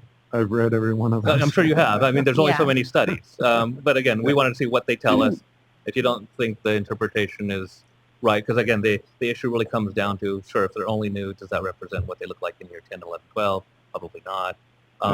I think that's a good approach is, how much of it is propulsion, and that may guide and be instructive to the decision about what the difference might be. Yeah, and when you were referring, or I can't remember in the LA study or something, when they refer to propulsion, it's like, okay, I'm not 100% sure what that is, so let's figure out what that is. And it looks like almost all these studies, the propulsion related doesn't include regenerative braking. And so it's like, okay, that is a fairly obvious, I think, the study support. There's a difference there. That's where the line item thing is like, well, if we understand what those costs are, we can represent if you're, again, if you're a lot of stop and go, you probably use your brakes a lot more, and if you're longer haul, you probably don't, and would probably want to reflect that. Can you also tell everyone what the Stanford studies papers are and what the LA Metro study include? Okay, so for the Stanford University study, they just to conducted the maintenance cost for 3 BYD electric buses. And for the 2004 LA Metro trolley bus report, they just reviewed the, I think reviewed the Muni trolley bus maintenance data to compare with the diesel or CNG fleet to get. My understanding of that LA report was they talked to, I think, the 5 trolley bus operators and try to get what information they could from them. To us, it's not, they don't have the data in it, they have their conclusions. But so we just put that on the list. So the conclusion we have here is first the studies show that the propulsion-related cost for the conventional buses for CNG or diesel during this study period will be 1/4 to 1/3 of the total maintenance cost. And I don't think that's out of line. I would say a fourth. It was closer to a fourth than a third, quite frankly. But that's something I'm working on, looking at our data, and we'll be hopefully looking at some of our. No, and again, all we're trying to identify is what do these studies seem to suggest. Yeah. How does that plus other information I think that's fill in the blanks? Because I don't believe this is going to be a thing that's like, look, here's the answer, and there's only one answer. We're not going to answer that. And from the Foothill study, they compare the electric bus with the CNG fleet. So from that study, the propulsion-related maintenance cost of battery vehicle is only 13% of the total maintenance cost. It's 2 cents for the battery electric bus, while it's 8 cents for the CNG bus. So it's almost 6 cents per mile during the test period. I know both of them are only 1 year old for the bus, so the maintenance cost will increase with age. And so this is only the propulsion-related saving for the battery electric bus. So besides this, they still have the savings associated with the regenerative braking and the midlife overhaul, or called midlife replacement cost. So we find some information from the New York City Transit report. They compare the hybrid bus with their diesel fleets. So basically, the hybrid bus use a generative braking system, but they have a very heavy duty cycle. The average speed is 6.3 miles per hour. But in their study, the brake repair for hybrid is 4 cents per mile, while the CNG is 18 cents per mile. And during the testing period, the CNG bus has 9 four-wheel relays, approximately 18,000 miles, while the hybrid buses have none. So in this study, the hybrid buses use regenerative braking saves the 79% of the brake repair cost during the test period. And for the 2004 LA Metro trolleybus study, they also indicate the total maintenance cost will be 20% lower, even including the overhead wiring maintenance cost. So based on the data we get from the LA report, I said it's 0.81 cent for the diesel bus and 81 cent for the diesel bus, or 85 cent for the CNG bus. This basically because the electric trolley bus and the battery electric buses are powered by the similar electric propulsion system. So the only difference will be the electric source. So we, based on that information, we can say the electric propulsion system maybe could save 17 cents per mile. So our conclusion, maybe not conclusion. Well, just one last Our observation will be maybe battery electric bus can save 17 cents to 20 cents per mile for the propulsion-related maintenance cost. also because the battery electric bus also has a regenerate braking, so that can potentially save maybe 5 cents or so? cents. Something like that. So, Yeah. so bottom line, those studies, again, they don't answer everything, but Yeah. it seems that the range should be in that 20 to 30 cent Yes. based on actual data. Snapshots again, just they're snapshots.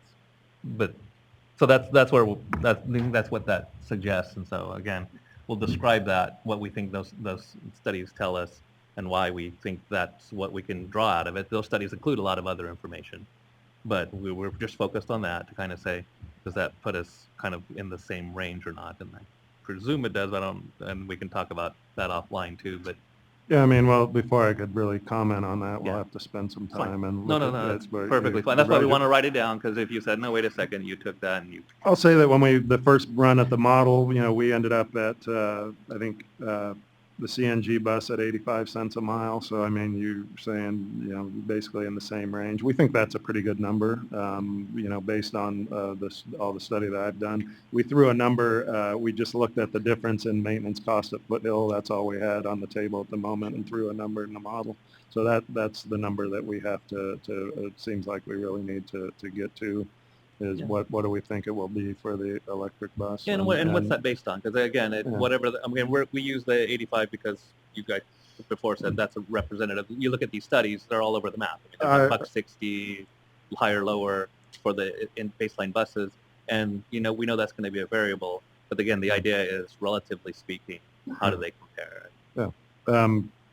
Based on the data at Golden Gate Transit, it's a diesel bus is about 81 cents a mile.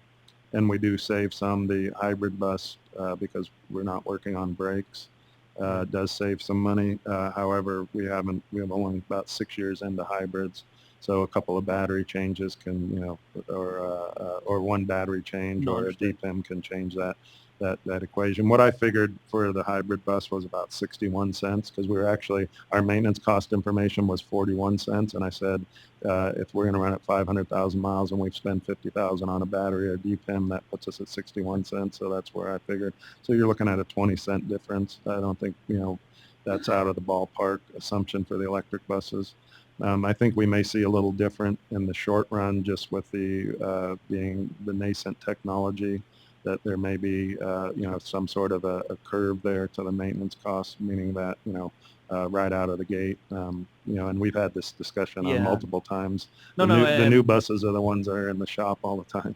No, understood. And yeah, from at least my personal view, it's one, I want to look at the vehicle itself, what we can tell from that, and then kind of maybe answer some of those questions. Do we think that training and those kinds of issues, clearly there's going to be costs associated with that, but will they go down over time? Will they remain flat over time? And I want to make sure there's kind of like a line item way that we would identify that too, because those would be annual, every year kind of thing. Yeah. And I'll compliment Jing. That's good work. And I think you're getting toward the ballpark.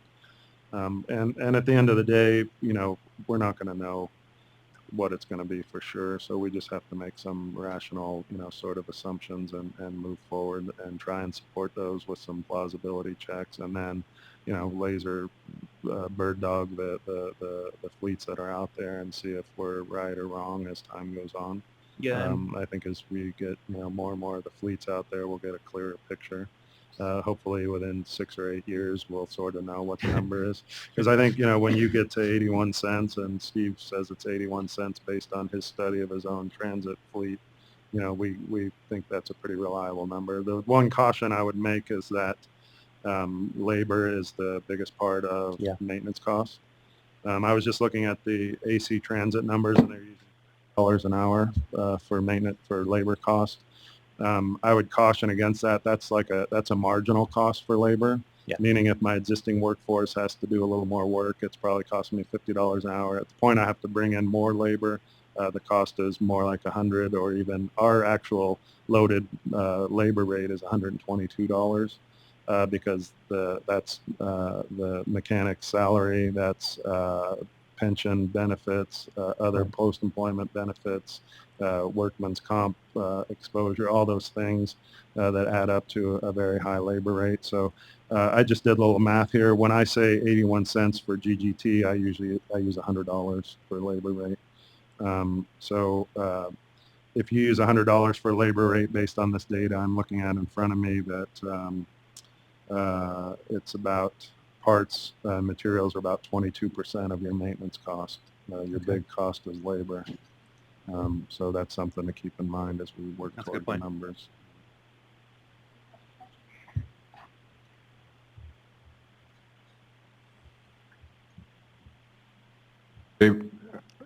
Hi, David Rentschler, Fleet Manager, City of Fairfield. I would also caution on the labor rates. Are you using fully burdened labor rates, including all hard and soft costs, everything from utilities to your building to your cost of the actual mechanics, depending on what type of fleet you have, whether it's diesel or hydrogen or electric, those costs will vary. Yeah, and I think that point on labor, I think to me, I almost think of labor kind of like fuel. It's you factor that out of the equation so that you can apply the right number for the applicable situation. So, and we didn't actually correct for what those older studies that might have been 2004, 2006. Right, we didn't make any do the adjustments for that. current Maybe we should talk to you about how we might want to do that, or if we can tell. Yeah, and there's a lot of variability within the state, even with the Bay Area as opposed to for the Central Valley. I'm pretty sure, and maybe from the NREL ones, typically just adjust the $250 an hour labor rate is what they typically do. I don't know about the others, so we can at least see how that would change. And does it make sense to do that? And when you're talking about when we do those labor rates and training and those kinds of things, should we look at essentially the total associated labor and overhead and everything with it, or should we look at more of the hourly charge that would not include those in terms of when we look at those kinds of questions? But I do want to comment on David's point in terms of how we fully integrated the entire spectrum of labor-related cost. In our total cost of analysis, we do include the capital cost for vehicles and also for the infrastructure. The infrastructure basically includes both the fueling infrastructure and the maintenance infrastructure. And also for the operational cost, we'll also kind of consider the vehicle's operational cost, O&M cost, and also the fueling infrastructure's O&M cost. But in terms of like the building, we really don't have that as part of our analysis because really every transit agency is going to have a different infrastructure there, and also the way how they run it, how they operate, how frugally they operate it, how generously they operate. We don't feel that we can really model that into our analysis. But maybe if I misunderstood you. This is David with the City of Fairfield again, and there would be certain things as simple as software costs for diagnostics that would be the same, whether it's Golden Gate or whether it's the City of Fairfield. We also have Fairfield and Sassoon Transit that operates under the City of Fairfield. So, I mean, you add those types of costs up, and they add up very quickly. Shop tools, lifts, portable lifts, things that we use on maintenance on our transit side. We also have city vehicles that we maintain also. So, part of it's for city, part of it's for transit, but there are definitely costs that I would not incur in our shop if we were just city vehicles and we didn't have the transit. And we're small, we only have 59 buses, so we're probably the smallest in the room, but there are definitely costs that we wouldn't have as a city unless we had those transit buses. So I was just saying that maybe you want to consider some of those things too. Like I say, our general approach has been trying to look at what the differences are, and in almost all scenarios we're looking at, and this to me touches on another topic. It's, you're going to continue operating the buses you have, and we're looking at some kind of slowly phasing in, some of the advanced technologies, and therefore you need the infrastructure to support it. But you're still going to be keeping everything else that you have to continue operating and maintaining the buses you have. So we look at the additional costs associated with transitioning to the new technology, with the acknowledgement that you're still going to be operating your existing buses, and those costs are real. And so to me, though, that triggers I think maybe, I don't know if we need to take it offline at this point, but the existing infrastructure for the CNG in particular. Some fleets have recently put in new stations, others did it 10, 20 years ago. How do we factor that in? And frankly, how does that even relate to stranded costs and issues associated with that? We want to be able to visit that and reflect that in different situations, because I think there are some differences there. And you touched on that, and I think we'll just, maybe follow up on that in the near future. All right, if I may, just as the example, when we went to hybrids, diesel electric hybrids, we spent about $30,000 in diagnostic equipment, and every technician had about 160 hours of training between Allison and Cummins and Gillig on our very first hybrid. Now we have quite a few hybrids, but they still had to go through that initially so that they could work on them. So those are the kind of things that I was thinking. To your point, David, if you look at the data points document, item 18 is maintenance bay operation and maintenance, because we figured at some point we need to take a look at that. Some of the advanced technology vehicles require maintenance bay upgrades, gas detection, those sort of things. Is there some cost that's significant enough for us to have to consider? And quite frankly, we just haven't got that far yet. And then to that point, we did try in the survey that we sent out for individual transits to respond to, try to get some clues into those pieces of information. It won't be perfect, but I think we could follow up with phone calls to the extent that there are pretty big differences and things that we could look at there. Because understanding differences matters a lot too, among the transits. And I think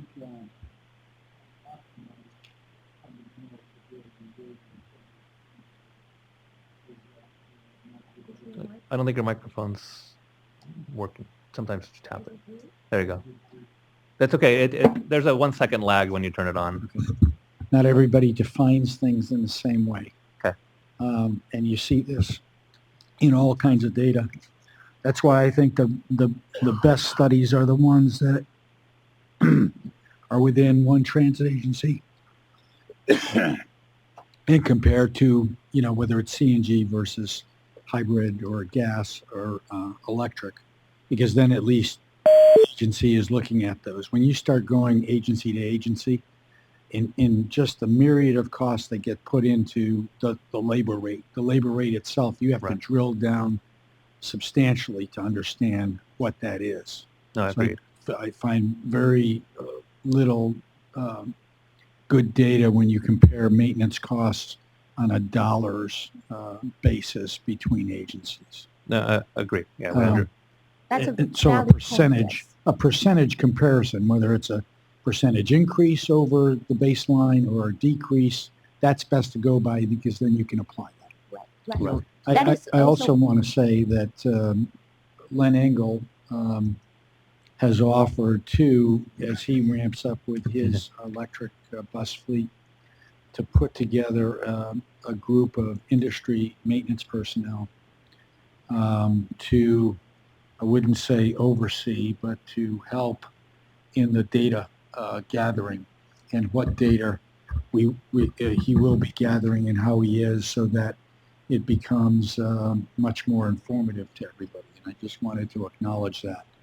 The only other comment I'll make, because I've talked about how bus prices don't decrease over time, we actually did somewhat of a study, and we looked in bus prices for the last 15 years, from 2000 to 2015, they've actually gone up 55% in those 15 years, from an average of 270,000 to an average of 420,000.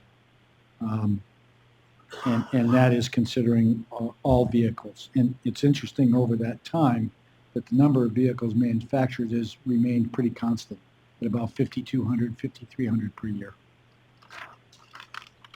So Paul, was that price have the inflation adjusted? Yes. Okay, cool, thanks. Just to that point, that's been one of the real values with the NREL work, which is to compare a technology on the same duty cycle with a control fleet. Because if the transit industry could have, they can't. I mean, it's almost impossible to have uniformity of data collection and metrics among all the different transit systems. In large parts, that's driven by their duty cycles are different. Their average speeds are different depending on the terrain that they operate in. So the real effective way to evaluate this is to do it on a controlled basis, and it's not average of the fleet, but it's on specific routes and the like. And that, certainly in the fuel cell case, that's been the approach.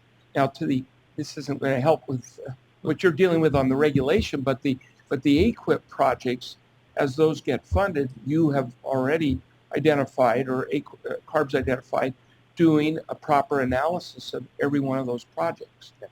No, that's correct, and actually this staff is managing that contract and that part of the effort. So yeah, I mean, that's part of, I think, what we're trying to do is, yes, we are clearly working on what we think we should be doing in terms of rulemaking here, but as part of all of this is to continue to gather more information, and as we learn more, then we'll obviously use that and learn from it, and hope that that'll help others too.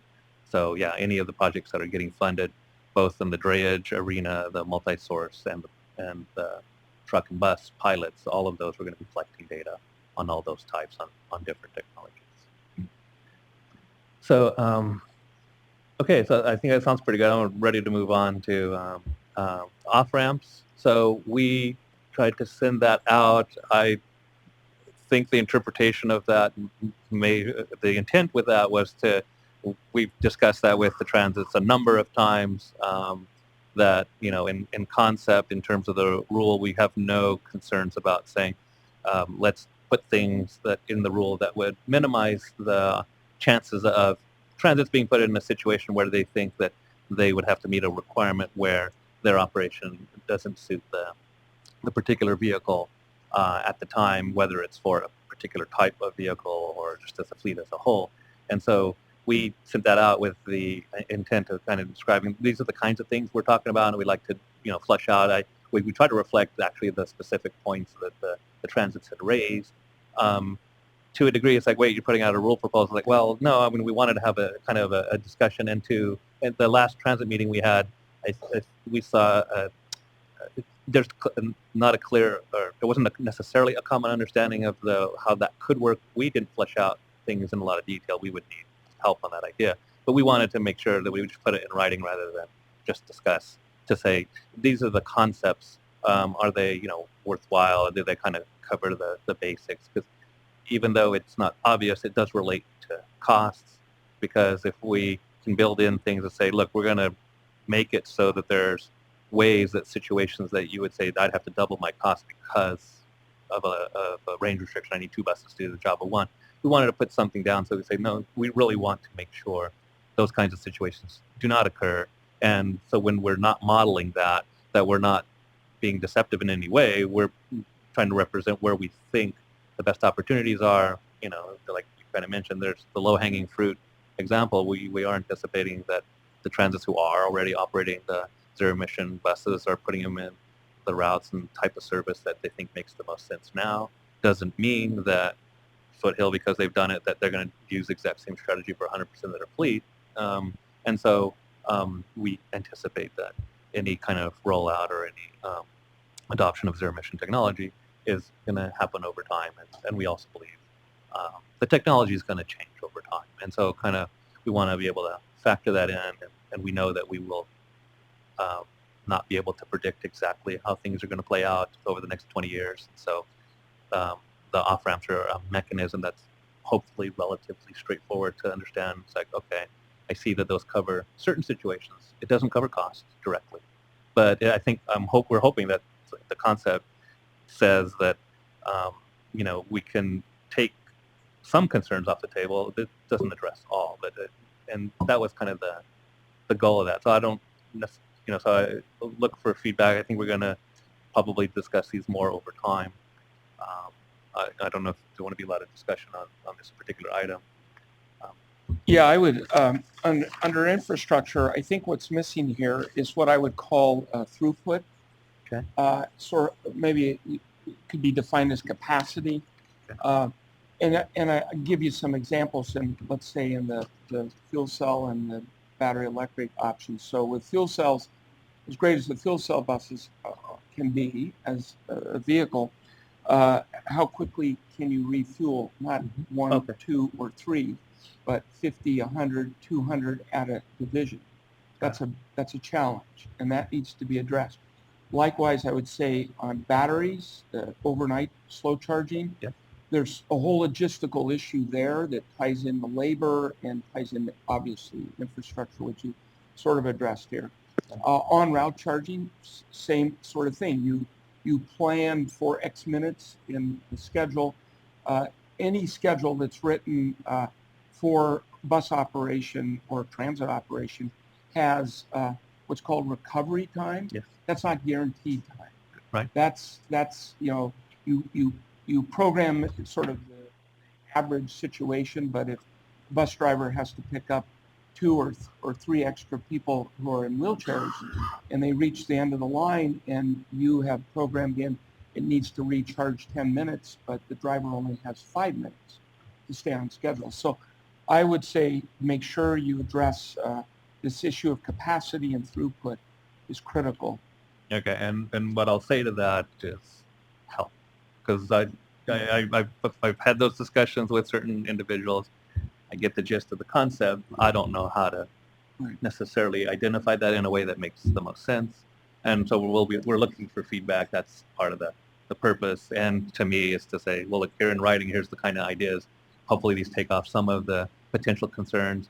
I suspect there's a couple of transits today that these would apply to right now. Others probably, they're doing a few percent of their buses, is going to be a non-issue, but at some point they're gonna apply, and this is the kind of thing that the one-size-fits-all kind of comment that often comes up is one way to address certain situations, because Steve's situation and somebody else's situation may be completely different. One is not going to be a challenge to expand the fleet, where in another situation could be. And these are the kinds of things that are usually relatively straightforward. And we, and that thing, a comment had come up, is like, well, has ARB ever kind of done this with the board receptive to these concepts? It's truck and bus rule is the biggest rule. I oversaw that one. We specifically have that. We have a mechanism and a process. So when there are specific situations that come up, they're not frequent, but when they come up, there's a mechanism to handle it. We don't have a situation where we then create uncertainty by saying, oh, wait a second, we got to change the rule, and now you don't know what's going to happen for another year or two, and then so you don't know what you should be doing, and things like that. So it actually provides a pretty straightforward idea. So in terms of the any kind of bus requirement concept, these are the kinds of things that would address a number of those issues. Tony, in reading this here, it sounded like there was a path because you have like a hydrogen fueling station option, you have a slow charging option, you have a fast charging option. So from like AC Transit's perspective, in there it talks about if fuel cells weren't available, then there would be, or fueling stations weren't available, then there would be a delay in that.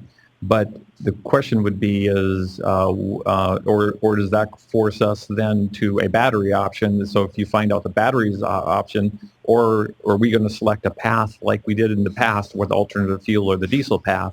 So I didn't really understand how that was going to be played out in here. No, and I can say, Lily, we purposely didn't address it because it's like those kind of questions kind of came up, and it's like, I don't know. It really depends on where we think we end up. And I just tell you personally, I don't like the idea of saying, look, you pick a path and you're stuck with it, even if later you decide that something else made more sense. But at the same time, I understand the concerns. Like, okay, wait, I have a station. It obviously is going to be more economic with more buses using it and all that kind of thing over time. That's part of my plan. And so there's a bump in the road, and then you now have to incorporate completely different technology than what you're planning to. Then that could present its own issue. And I think those are something that I think we need to kind of figure out how that might happen, and does it make sense to say, I'm on the fuel cell approach, so if the fuel cells aren't ready now, I'll obviously wait for the next one or whatever, or is it more broad, and that's an open question. I mean, again, these are ideas for, I think, to get people to when we say off ramp, that can mean a lot of different things to a lot of different people. So we were trying to kind of put it in context, and then I think. The next item too is we're going to be discussing flexibility options and frankly how a performance-based approach could work, and where do we end up at the end is still not exactly determined, and so that could change over time. But those are the kinds of things that I think we would want to address when we get to something more specific. Well, and Tony, frankly, I think it should be why? addressed, and I read it exactly the way Jim read it. I mean, if you can't do one, you might be forced to do the other, and you may not want to, Okay, that's incredibly challenging for a transit property, I would think. But furthermore, what I thought was lacking in the off-ramp approach was it was completely devoid of where your board was headed in terms of the last discussion of this rulemaking, and that's in terms of costs, and what costs could mean to transit properties. And I think it's, if I was a transit operator, I would be concerned about, various costs being omitted because you can't possibly, you may not be able to model them if it's an urban transit or a rural transit.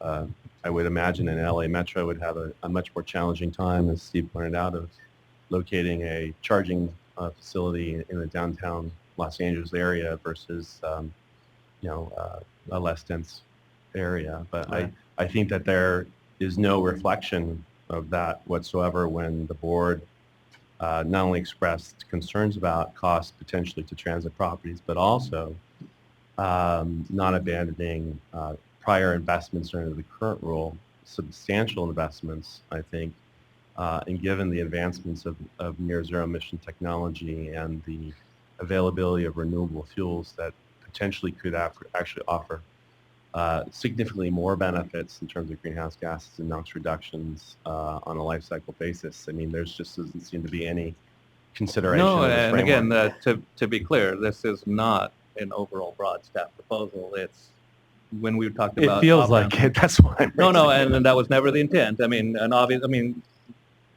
Steve is obviously developing a cost model. We're trying to get cost information. We are obviously going to have our own model. It works the same way. It's ultimately the inputs that you put in is going to drive our conclusions.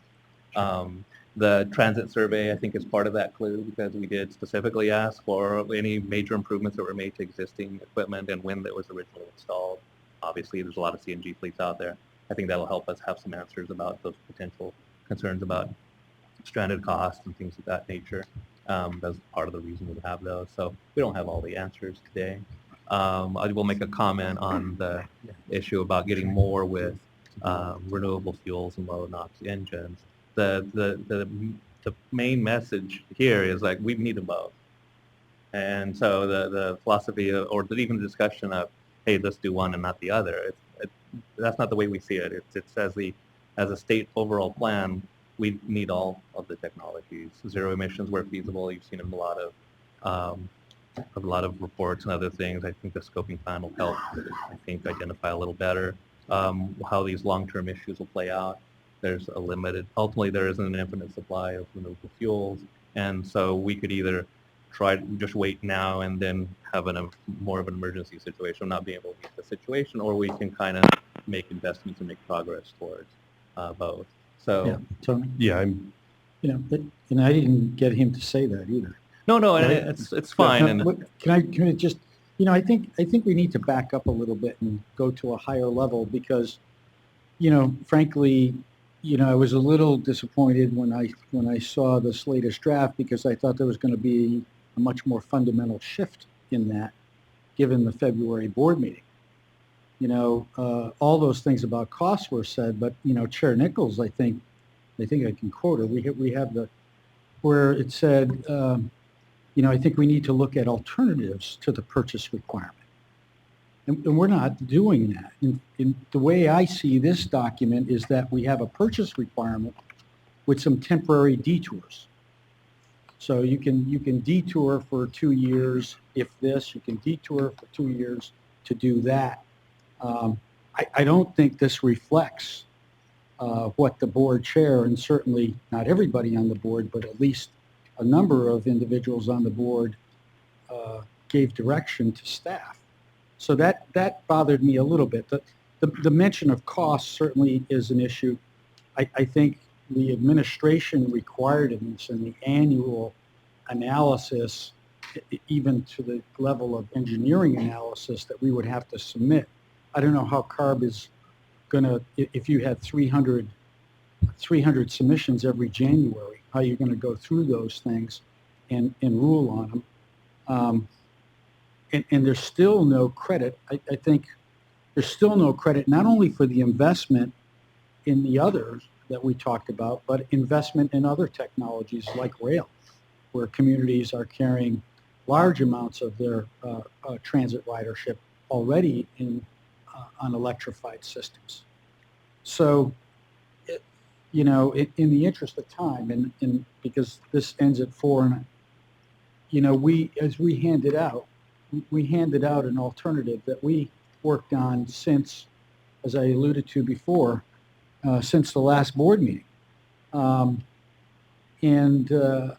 I think, you know, what we heard the board say, and we tried to respond to what the board said, is that the goals of the ACT are greenhouse gas reductions in transit fleets and advancing the ZEB technology, and 2 things that we have been focused on.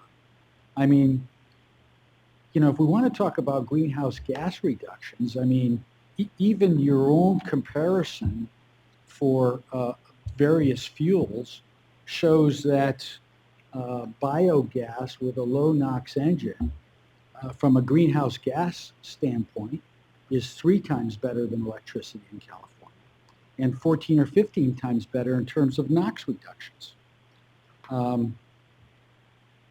Sorry, where is that from? Is it in here? This chart right here that shows that CO2 pounds per mile for renewable natural gas with low NOx engine is 0.75. Battery electric is 2.46. NOx is 0.08 for renewable, and 1.13 for battery electric. Steve, you can quote the source on that.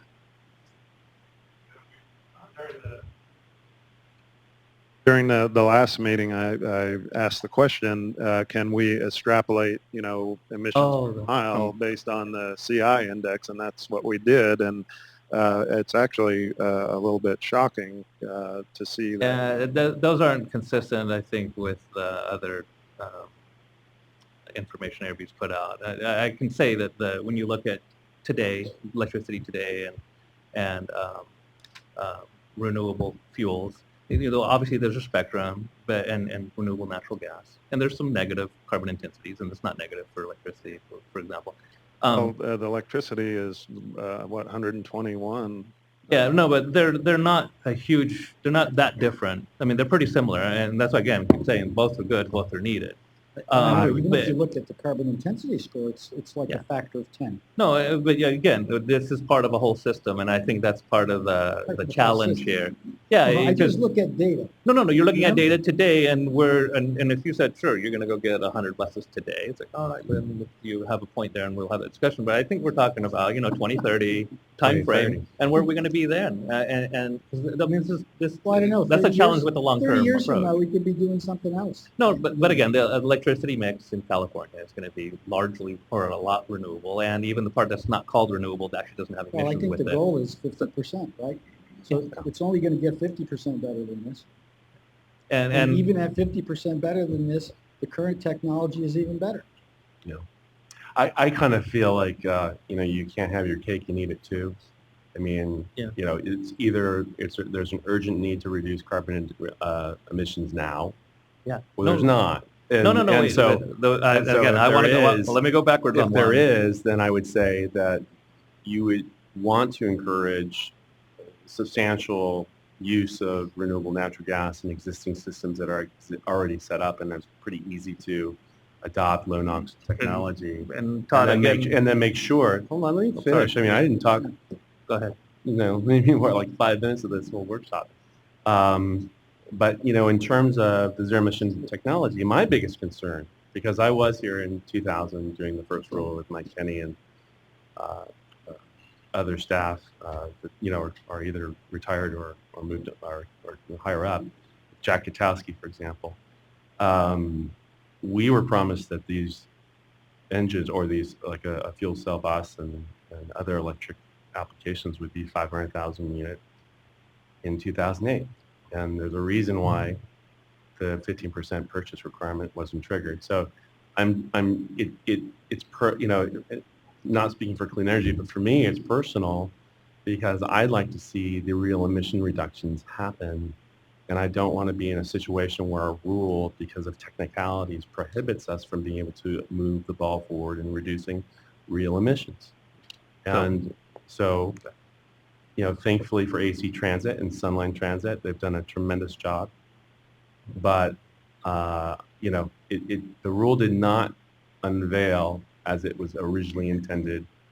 It wasn't even close. And I'm concerned also, the way that you write this, I interpret it just as they do, that this is not an all-inclusive, we need all technologies. This is a mandate to either do this, and then you have to get the executive officer's approval, which, by the way, isn't real easy to do. I would have to say that my experiences in getting executive office approval for an alternative to a rule is really tough. And in fact, the executive officer does not like to do that at all, because it creates openings into the rule. So I'll start. Well, let me answer that one first. So the executive officer approves a lot of different engine certifications. You talked about a complete alternative test plan. This is more of a specific item that would be identified in the rule with the criteria, and when you turn in your application, you pretty much know what the answer is going to be. It's just a matter of did you support it or didn't. So very, very different. A filter extension that comes in to us, usually within 2 weeks they have their answers. Okay, so that's the concept here. I'm sure you were around, or maybe you weren't, in May of a year ago. Our proposal was everybody goes to renewable fuels right away. 100%. Everywhere, diesel, natural gas. And low NOx, if available for the bus you're buying, get that engine. Then for a portion of your fleet, then start phasing into the zero emissions part. So, and you look at everything else ARB is doing. Obviously, we have a low carbon fuel standard that's specifically trying to get 10% reduction in GHG associated with fuels. Natural gas is part of that. 10% is not that close to 80% reduction that we need. So there's got to be more done than just the 10%. And so if we're going to do more, then what's that going to be? And that's basically the discussion. You can't expect somebody to change from diesel to CNG and then start buying electric. The cost of the infrastructure is significant. We would not. And the training. No. Again, we specifically did not say if you're on diesel now, go to CNG first, then electric. We said if you're on diesel, go to renewable diesel. And I don't know if they showed the numbers this morning, but there's 4 or 5 times the production of renewable diesel compared to It's almost equivalent with electricity. Yeah, but right now, Paul, I'm not sure. The renewable diesel's production right now is 4 times higher than renewable natural gas. So renewable diesel is available. Yeah. So it's an option. It's not like. And that's exactly what I mean in terms of the goals of ARB and reducing greenhouse gases, that there's a number of things out there that we could do as transit systems, whether we're CNG, brown gas versus, or we're already at biogas, diesel, a host of things that can be done, going straight diesel to diesel hybrid, going to renewable diesel, a host of things that can do that can have an immediate impact, rather than this everything one size fits all electric bus mandate. And I know hydrogen bus and fuel cell is also in there. And I don't often refer to that. And I know there's been a lot of invested in it, but the costs for that are even much more significant than electric. But I don't want to get diverted with that. But that's the issue. And I don't know why we're not pushing that element of the performance where we develop the baseline and we tell the systems, you need to improve on that baseline. So if it's Steve running diesel buses, he's got a choice. He's either got to go to diesel hybrid, he's got to go renewable diesel, or maybe he wants to go to CNG. Maybe they want to make that commitment because that commitment allows them to run in their duty cycles, to put a bus out and run 300 miles a day. That's an option. Instead, we're forcing an option that has so many limitations at every single turn. Every single turn, every aspect of this thing, from getting power on site to infrastructure to bus cost to maintenance cost to range to operational impacts, every aspect of it needs 10 more years to get there. And we're trying to force that now. We've put together, what we handed out is a proposal that is more in line, I think, with what the board asked us to do. And what I'd like, and I don't want to go over that in detail because we don't have that much more time left and we have other things, but I'd like the ARB to invest some resources. You all have the staff that you're looking at all this. Look at our proposal in detail and tell us where we're wrong or where we're inconsistent with board's direction. Because I think this. If I could just comment on the last board meeting, my interpretation of Chair Nichols. Have the transcript right here. Yeah, I mean, I was there. Have a video. And I thought she made the great point of saying, let's look at this as what's our end goal for this, regulation. And the goal is to, get to zero emission and clean transit buses. And how we get there, I think, is where she expressed, let's be creative and open on how we get there.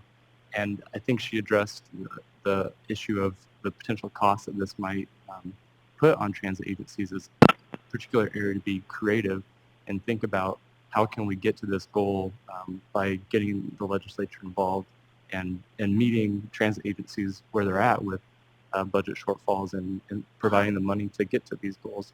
So that was my interpretation of the board's sentiment. And I guess just the other comment I wanted to make was on the estimate of emissions. I'd really like to see the data, the chart that you flashed up. And that's something we do a lot of work at UCS.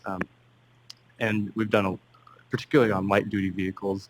And no matter where you are in the country, no matter what grid you're on, even if you're a very coal-centered grid, an electric light duty vehicle is as good or better than your traditional combustion technology. And the same can be said in the transit buses. And so we know if you have natural gas, you're much more efficient to put it into a power plant and to power an electric bus because your electric drivetrain is so much more efficient than your combustion. I have a draft right here that pretty much looks at what EVs would mean for the rest of the country, and I'd say I do not agree with your analysis at all. Love to compare notes because we've gone really deep on when this. you go to dirtier grids, you do not have those emissions. You actually end up much worse than even conventional fuels. Done a lot of work. I'd love to compare notes. We have too, so I'd love to compare now. Yeah. I would add that electricity is very efficient as a transportation fuel once you have it, but producing it can be quite dirty. And there's plenty of empirical studies out there that show that the trade-off for the power plant electricity is not always a good one. And those are the studies that we, yeah. And I want to make sure it obviously, just like you want to make sure we're accurately representing transit fleets here and not in other states, we should not be using national grids and other things to address the situation in California. This is based on California's power plant. No, I understand, but and we will cover all of those in time, and maybe we do them sooner. But I'm going to give Fred a chance, but I do want to ask a question on how we maybe address some of the issues that Paul's raising too. And I do want to have just 10 minutes on the flexibility part. With Fred, go ahead. So I've been attending these over several years, these workshops, And I don't know when we moved from this being a technology push initiative to we're going to look at the umbrella of emissions initiative. Somewhere along the lines, it appears to me we have, that's fine. Okay, but I just wanted to make, so where at one point we were looking to really push the technology because there are other heavy-duty vehicles in the state that we need to advance, and they also can't do it without some zero-emission capability, and this is the tip of the spear. But on the other hand, okay, so we balanced a little bit here, to be very willing to move forward, and they should get credit for that. And I would beg to guess that you can get to the same numbers by working with the fleets that are willing to move forward first, give them early credits. So if they're going to invest and take the risk early, they should get early credits towards a future regulation. And there's enough receipts for the state under the low carbon initiative to be buying compliance. What happens when you have a regulation? I've never been told no to this, but nobody ever answers my question. I do believe that the state will not be allowed to provide subsidies to support a mandate. If a mandate's created, then the state has to refrain from buying down the cost of buses. That's true. Why not just use the funds to move us to 500 buses at the same time with different people than making everybody do it? I want to explore that statement, and I do want to respond to the one comment. So you indicated give credit to those who act early and let the others buy compliance. What do you mean by that? And what would that credit look like? Well, I wasn't saying buying compliance. I was saying first that you can buy down there with subsidies, okay. Right. But later, it would look like very much like the Tesla model, where Tesla's succeeding because they're buying credits from the people who can't make the credits. Okay, but you did refer to credits like so I think there could be a credit trading. I think you could very closely look at the electric light-duty mandates and learn from that, because that provides everybody with a win-win solution here. All the different fuel providers get a chance at the game here, and there are benefits for the early providers, and it's really pushed us in a great direction. So, I mean, anyway, so I just point out that there may be some other ways to look at this and get to the same exact place. We run out of time. I'm going to ask you guys specifically about that idea. But so in response to your comment, in terms of the greenhouse gas reduction funds, which is the largest source of funds, that's already going to zero emission technologies, other advanced technologies that get greenhouse gas reduction, there would not be a conflict if there was a rule requirement. It would not prevent the state or the transits to take advantage of programs to cover those differences in cost or participate in those programs. There is an issue that we did talk about last time, and I don't see Henry here, the idea that John Drayton brought up about doing engine replacements with low NOx engines in midlife, that if that was part of a rule requirement, then the funds that the South Coast uses for getting NOx reductions, the way those funds are, the source of funds prohibits the use of funds to be used for something that's already required. And so that would present a funding conflict if we were to have that as the requirement for that criteria. So there are some differences. For example, like the car warrior program that everybody knows about, historically it has some regulatory surplus requirement. However, like HVIP that CoStar helps managing, and also the GGI funding, and also maybe 1B, I'm not going to talk about 1B since I don't know about that. They don't have any regulatory surplus or additionality requirements.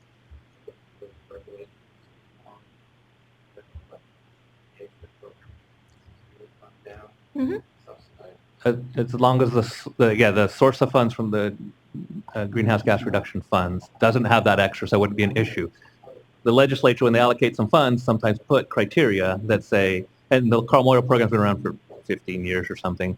It was originally a NOx reduction strategy. Any project, whether it's an engine or vehicle or something else, if it was getting NOx reductions, it could be funded. But if those NOx reductions were already required, because of an existing rule, they weren't even eligible. So that situation does exist in a narrow scenario. Hard NOx reduction with renewable natural gas. Doesn't work. You want to get NOx reductions with combustion, low NOx engine, we'll get you that. Obviously, getting rid of high emission engine, replacing with a cleaner one does that. And you want to get greenhouse gas reductions, that engine's not going to do anything for you there or anything significant. That's where the renewable fuel comes in. So you kind of need both to get the different pollutants, is the way that works. Tony? Yes. Oh. Carmichael, Southern California Gas. Just a quick comment. It feels like there's a lot of speculation about what ARB staff is doing because, at least today, I haven't heard you clarify where you're going. We all heard pretty clear direction from board members at the last board meeting that the regulatory approach was not feeling like the right way to go because of the potential for setting up, putting the transit agencies between delivering on ridership and meeting ARB's goals. So many of us walked away with this feeling that the goals were not going to change, still GHG not going to be a regulatory approach. It was going to be some other combination of strategies. And yet, as others have said today, it feels like the staff have not moved one bit, that you're still really only focused on a regulatory approach. And there's a disconnect. And I think that's what you're hearing from a lot of comments here, that we're having trouble pairing the comments we heard from your board and the discussion that you're leading today. So whether it's today or at the next meeting, I strongly encourage you to lay out where the staff is going. Has the direction changed or not? I can answer that both ways. So first of all, I guess I'll answer it this way. You heard a lot of different comments from our board at that meeting. Some were, why aren't we doing this faster? Why are we waiting? And others are more broadly, there's a lot of issues to be addressed. We would like to address a lot of those issues before we actually have a specific proposal going forward. And I really feel like the utility meeting is actually one element of that, because if there's a synergy that can be achieved that puts the state in a better place, whether it be, in a year or two or 5-10 years from now, then, and we'll see how that plays out, those could all potentially work together to benefit everyone involved. Yeah, I guess depending on your perspective. I think we started with the notion that we're going to look at flexibility in other ways to meet similar requirements and get similar emission reductions. We have not explored that a whole lot. I was hoping to have something out for purposes of discussion. What might that look like? At this forum and others, we've asked the question, what do you think that means when you talk about performance? Because performance to some people is somehow tied specifically to a dollar, and other people is tied to a specific action. So we're trying to define that. So item number 7, I kind of want to use this to kind of go over to it because it's all interrelated. One of the issues that we kind of started with the transit group and the subgroup of it was, how do we look at creating synergies in terms of what transits are doing as part of regional plans? Because if you're familiar with, I got to get my SB 375, there are regional plans and strategies on how to get overall emissions reductions for greenhouse gases over a long time. That includes everything under the sun almost. And the metric that they use for that, so that's one of the things we weren't able to address very clearly, I think we sort of can now, is that the metric for that is largely how much light duty, passenger, truck, and car miles are you reducing by all these actions, where you locate new buildings and new construction, land use planning kind of issues, as well as getting more people into transit and out of their cars and other things like that. So it's a myriad of things. It can be, I can't even think of what they are. There's so many different strategies that a region can take in terms of how they manage that. And so when we looked into that, the concerns were, wait a second, obviously what the transits are involved with and what the regions are doing that are like a bicycle sharing program or a car sharing program, things like that are already part of these plans. And so how can we do something that's complementary and not just doing the same thing over? And so what we find is that because the mechanism that all these different approaches can be worked together are based on light duty car VMT reductions, the approach doesn't even look at how you get the right people out of their cars into transit, for example. And so we see the nexus there saying, okay, if you're going to get people out of their cars into transit, there could be a very good nexus there and say, well, okay, get them into cleaner transit, which I think is not inconsistent with everything we've kind of been discussing here anyway. And cleaner transit could be a lot more than one thing. And that could be things like, more creative ideas like, I forgot, eco transit approaches could result in GHG emissions reductions. I forgot, what are other examples? Just even, obviously, zero emission buses, if you're going to get people out of their cars and use zero emission buses instead of conventional buses, that's better. The regional plans don't specifically, and there's no credit if you go to zero emission versus conventional bus. There's really no difference. So there's an obvious nexus there.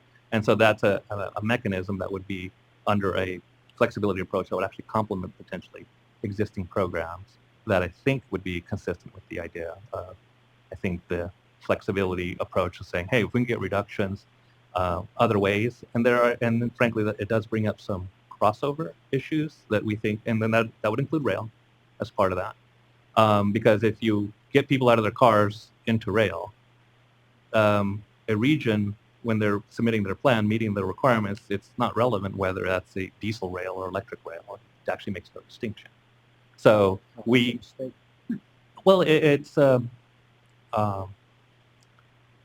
I think this really gets to the whole issue of whether zero emissions and renewable fuels, which one's better. It's like you kind of need them all, and so you need a mechanism that makes sense. It's kind of like double jeopardy when you have the regions working on this, and then you have the requirement on top of it. Kind of forces the region's hand in how to make an investment.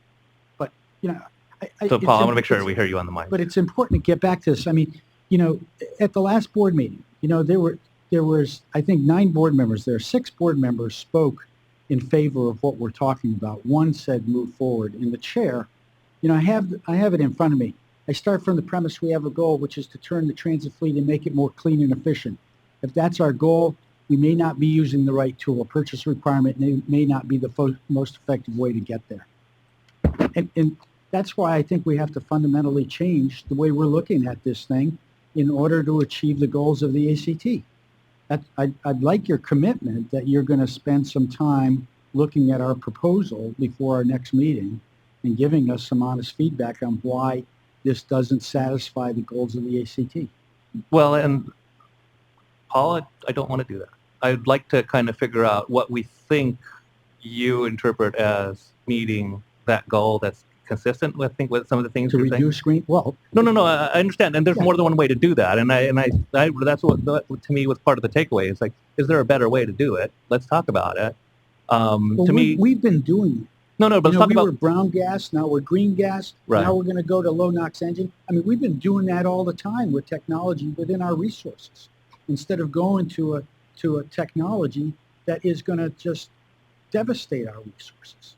Right, and so even what you stated, I'm sure you probably interpret it slightly different than I do, and so that. Well, that's quoting. No, but we still have to interpret that, right? Interpret or quote? I don't know. But that I'll just give you my. Maybe we should ask her at the next meeting what she said. No, right, and ultimately she'll end up voting on whatever we end up doing anyway. But obviously we want to kind of I want to move the ball forward, and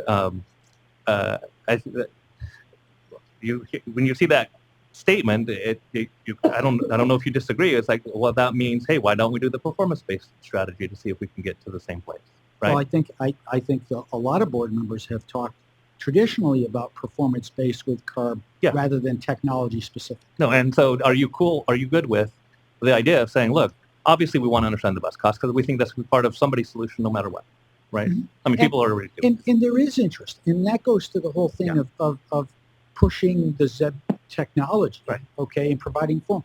I mean, you've got $25 million to spend. You just got $300 million worth of requests for that $25 million. Mm-hmm. So there's interest out there. We know that. Yes. Let the people who have interest do it, fund them. We get into the bigger pilots that we talked about, but let other people pursue other avenues that are reducing greenhouse gases today. And Paul, I'm not saying we might not end up there. And okay, so I'm not saying we're not going to. Well, we don't seem to be getting any closer. Right, and to me, part of it is because honestly, the approach I like to take is to say, obviously, we talked about a purchase requirement, and so my mind's like, well, let's get the handle on the cost thing so that we're at least on the same page on that.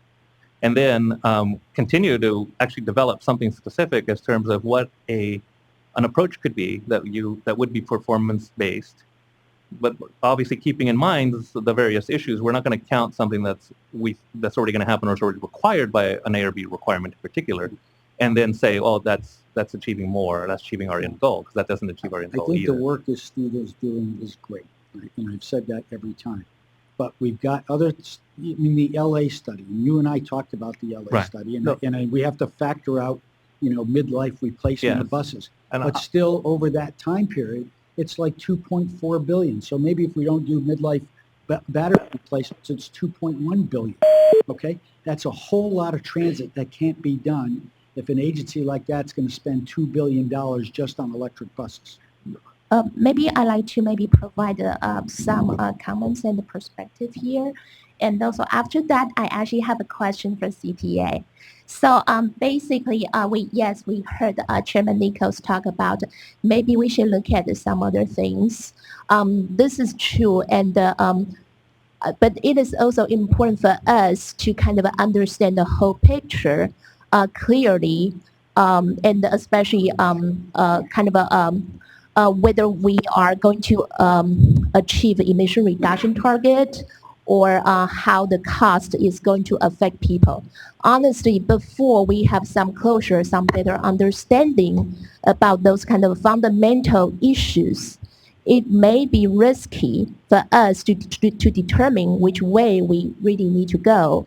And also, in one of the slides at our board presentation, we basically talk about a few criteria, the overarching criteria we need to look at when we look at a performance-based approach, such as are we going to achieve some NOx reduction under this regulation? Are we going to achieve greenhouse gas reduction under this regulation? How are we going to look at or take care of the vehicle deterioration issue when the leakage or emissions may increase over time that we may not have control over with?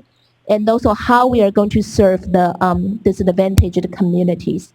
And also, we also mentioned that the energy efficiency is also one of the criteria that we want to look at.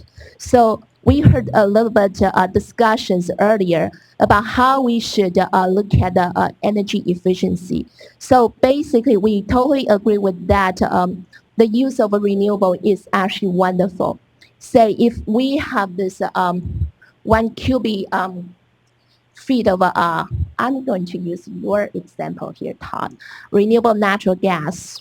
Would you like to use this unit of renewable natural gas to run 1 mile of your, for your bus? Or do you like to be able to run your bus for 4 miles?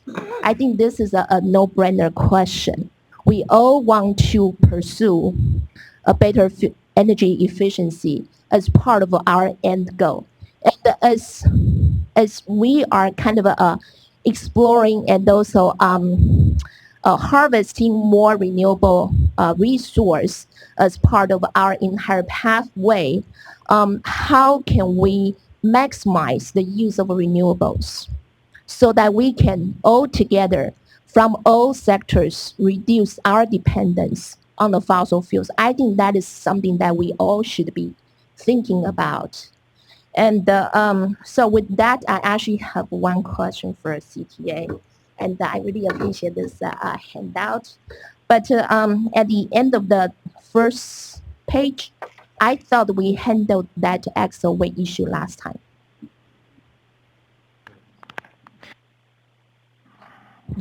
I think the axle weight issue is, for this point in time, probably handled. I think it's as we look to future technologies, if we're talking about increasing range, of course, if you look at the Altoona data and you look at those buses that are being manufactured today, I think no issue. But as we talk about increasing range to get to a point where you actually have parity between conventional technologies, fuel cell and battery electric, there may be some changes there that may find us at a higher weight per axle than what's permitted by current law. And so I think that's where we're really trying to hone in on. It's just as we look forward, because as you all recognize, I mean, this is a regulation that takes us from 2018 to 2040. There are going to be changes in all kinds of ways, whether it's the performance of these buses, whether it's going to be the range, costs of batteries. We just want to make sure that this is something that remains on your radar as something that needs to be considered. But I also want to kind of understand a little bit here. Let's take that offline, because there's a lot of details there. But I want to make sure that at least as part of this group, we get. I want to ask you one question, but I want to make sure Jamie has a chance to say whatever. Yeah, a couple of comments regarding the last issue on weight. I would just tell you, in a period of about 4 years from the first generation fuel cell bus to the next generation, we reduced 5,000 pounds. So I think the axle weight issue is going to get addressed. It's certainly being addressed for the use of more composites that are utilized in the bus body and the chassis. But let me just set one record straight. There was an initial regulation that CARB set forth that impacted the big diesel operators, and AC Transit was one of those. And as a result of that, there now is a fleet of 13 of these buses. It's only 13 out of their fleet of almost 600 buses, with over 1.5 million miles on that fleet, pulling daily pullout on a daily basis, meeting the requirements of conventional vehicles. It has the lead bus in that project was supposed to, the fuel cell was supposed to die at 5,000 hours, and it's now over 22,000 hours. This is a 2003 technology. So in response to Todd, what you said, yes, there have been delays in where the technology has come, but it is definitely moving down an exponential path in reduced costs, higher power densities, and in the battery arena, higher energy densities. And let us step back from a larger perspective and look at our industry. We're not alone in this on a worldwide basis. All of Europe is pursuing this with studies by McKinsey and big consultants for the European Union. These technologies, electric drive technologies, are the focus in Europe and in Asia, and that impacts us. It impacts us in the fuel cell arena. These are the same fuel cells going over to Europe, going over to Asia, that we benefit here in California. I am absolutely certain that the direction of our industry is going to go to electric drive. And it will go that direction, A, because of the fuel economy benefits, B, because of the environmental benefits, not only with our neighborhoods and our communities, but our employees that have to work on these vehicles now that have carbon content in the fuel. It will also benefit in terms of the noise reduction and the performance of the vehicle for the passengers as well as the drivers. I have a Class B license. I've driven all the various buses. That's going to be a major factor. So to be sure, I'm also a bus rider, and I don't want my service cut. I would be the first to scream to bloody hell over this issue. But to finish up here, the bottom line is, as an industry, we're evolving. And I think we have to understand where we need to be going and setting the standard for 20, 30 years out there. Okay, so Tony, let me kind of take this back a step. We never really went through, what we passed out as CTA on, we've combined items 6 and 7, and to me they're kind of linked anyway. The off ramps along with flexibility, along with performance-based measure. I'm going to play off, what Jamie just said is I would call Jamie, and having known Jamie a long time, the optimist. And practical optimist. Practical optimist. Okay. All right. I'll let you have that. The concern continues to be, and what we need to try to find a way to do is move this forward where those who are ready to go first. Len's got an agency that's all in, and they're prepared to do it, and they're embracing it. Yeah. There are other agencies that are going to struggle to get there. And then there are other agencies like mine that our fates are tied tremendously to our MPO.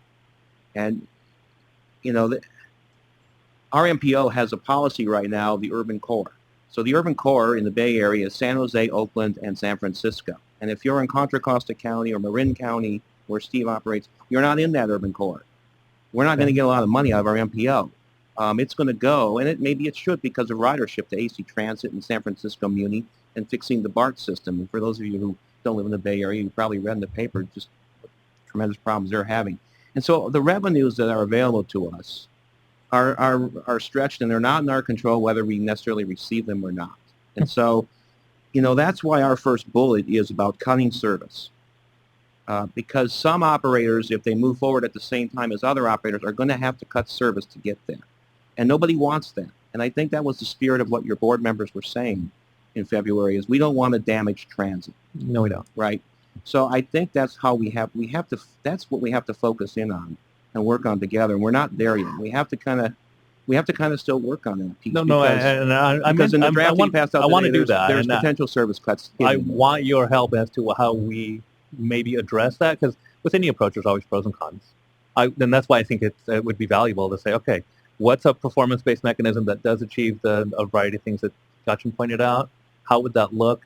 And I want to approach it with something you guys think, okay, that's the right approach. I don't want to take some approach like, no, that's not what we meant. Let's take a different approach. I like to kind of head that direction, and then we can kind of look at, okay, how do the different strategies look?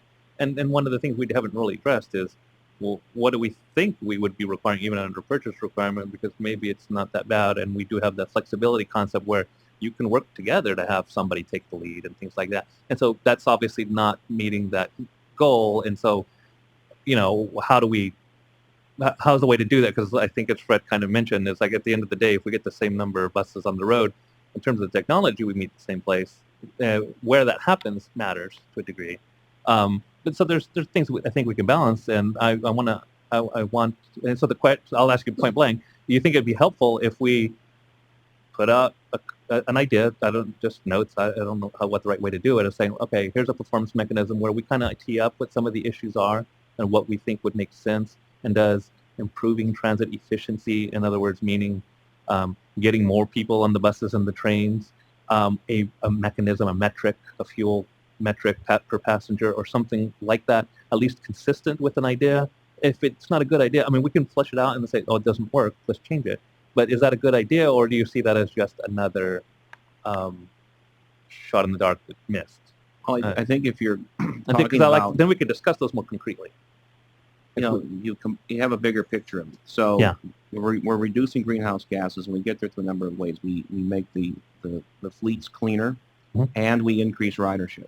Okay. And then you add that up, and that's been a struggle for us historically to get not only this body but our own regional air district in San Francisco to understand that there's equal value in doing both. It's right. not one's more valuable than the other. And when it becomes a more valuable approach to reduce greenhouse gases vis-a-vis transit through fleets versus increasing ridership, that puts us in a mission conflict, if you will. So, because our main mission is to move people, and politically speaking, we're expected not only to reduce greenhouse gases, but to increase our ridership. Okay. And so, that. But if we looked at something that kind of looked at both of those, said tie emissions to ridership, and again, avoiding some of these overlap issues, then that's conceptually consistent with this performance-based approach, and may in fact result in what address the concerns that Paul's raising. I think maybe they don't, but that I think there's some potential in going there. And I think kind of echo what Paul's been saying real briefly is have these array of choices. Moving towards the cleaner, the renewable CNG, the biodiesel. At the same time, we're moving forward on ZEBs. And I want to make sure we're clear too, because I think that keeps coming back as the issue. I think most people are now pretty familiar with the LCFS program. That program is going to get the 10% reduction in greenhouse gases because of the fuel requirements. The renewable fuel production is ramped up dramatically as a result of that regulation finally being solid and set and no longer in question. And so the transit's using that fuel is a key part of that regulation working. Okay? And so that will make that regulation successful. So we see that as an opportunity. That's why we see, and I think the gas company likes that, hey, AirB is approaching that particular angle, the fuels, from both ends. And I think philosophically we do see that makes sense elsewhere to say, sure, there's a production side, there's the mechanism through the way the credits work and how the the refiners can comply without literally producing the fuel themselves, and the transits can generate the credits. But at the same time, there's the purchase side of the equation, so that gives more certainty. It's a good signal for the fuel producers to make it. But by doing that, you're helping meet the goals of the LCFS program and that 10% reduction. We're not achieving more by that action. And so I think that's one of the things that I don't want to make it appear disingenuous if we have a performance-based approach where we say, well, we're already looking at that as kind of one of the givens. And I think the fact of the matter is, unless somebody can say otherwise, that most of the transits are able to purchase renewable diesel and renewable natural gas at or below the current price of conventional fuel. So there really is no financial burden specifically to the transits associated with that either. And again, that's a basic fundamental of the approach that we think is obviously very feasible, very straightforward. It's not a cost issue directly. And for the foreseeable future, it's going to remain that way. So doing that is ultimately fulfilling the goals of the LCFS program, but it isn't achieving something more in the future. And so I don't want that to come across in any other way than those do work together, but that's kind of how this, and so that doesn't mean renewable fuel isn't good. It's really important, and the state is hugely dependent on it. And specifically, even for the 2030 timeframe, we want half of our fuels to be renewable to meet the goals. And that's where having zero emissions as part of that end solution gives us a better approach. And we ultimately know that there's simply not going to be enough renewable fuel to meet all needs. And we aren't looking, as a state, we aren't looking at mobile source alone. We have stationary, industrial, and all those other sources. There aren't too many opportunities, but there are opportunities, but renewable fuels are going to be needed there too, and that's something that the state, I think, needs to have. And we've kind of laid out is why zero emissions make sense long term. So that's why we're trying to balance all of those things, make them work together. And if there's better ways to do it, I think we're more than receptive to it. If the utility thing and other things, those create opportunities, by all means, we want to take them. And I think, we're open to finding different ways, and frankly, we're looking for proposals. If you have other ways to get to the same place or better ways to do it, we're obviously more than receptive, and so I say think outside the box. Should we talk to FDA in some way, and is there something we can do there to help the situation? So do you think it's useful for as a transit subcommittee to kind of see if we can be at least in a position, at minimum, I know we can do slides on the issues, but potentially write it up so people can discuss before we actually get together. Rather than respond to this directly, I think let's work through and see if we can find something that's consistent with what you think, and we can discuss what it means. Yeah, I think that would be helpful. I think one of the frustrations that is evident is that there has been really a lack of focus on alternatives. And I think when we met for the first time as a subcommittee in December, I think one of the first things that I said was we wanted to advance two proposals. Want to give the Air Resources Board true consideration of different options, different approaches for getting to the same end goal. And I think to date we've seen very little effort or resources on ARB staff's end in actually fleshing out an alternative. I think oftentimes that onus has been placed on the association and its membership to really build out an alternative, when frankly that's something that you all as regulators should be focused on. And I think that what was evident at the board meeting with the various board members, whether it was Chairwoman Nichols or Professor Sperling, I mean, I think they made it absolutely clear that what they want are alternatives. They want to actually consider various options. They want to know the costs associated. They want to know the benefits associated. And I think Dan Sperling had said this in previous comments, that he wants to focus on cost effectiveness. And so I think that that's the charter that they've laid out for you, and we welcome you to endorse that. I don't know that we're at odds with our end goals. I think we want the same things. No, good, and I'm happy to hear that. And I think almost everything you said we agree with, and we definitely do want to have alternatives. And I'll say it's like, yeah, part of the cost thing is frankly one of the reasons that we haven't thought about it so much. Is like we really got to get at least this kind of out of the way so we can have other discussions on other topics. And I understand that, and I think what we're hoping for is just a greater investment of time in considering these alternatives. I think it'd be helpful for you all to spend some time thinking about a performance-based approach and having conversations with the transits about what that might look like. Allow us to respond to it much like we're responding to the purchase mandate, and we can flesh out based on that. I think one of the things that you guys I want to work together to develop that, and that subgroup maybe is the way to do it, and I just assume... I do want to maybe comment on that. Michael, you mentioned that it seems like we really are not working on anything about that. But I want to kind of make sure that we both understand that it's alternatives, they need to be kind of well considered, well thought. We are not brewing beer. We're actually making wine. So, and also I think you were kind of included in some of the communications that we've had with the subgroup that is kind of also working with us on the alternatives, and we haven't really got responses from.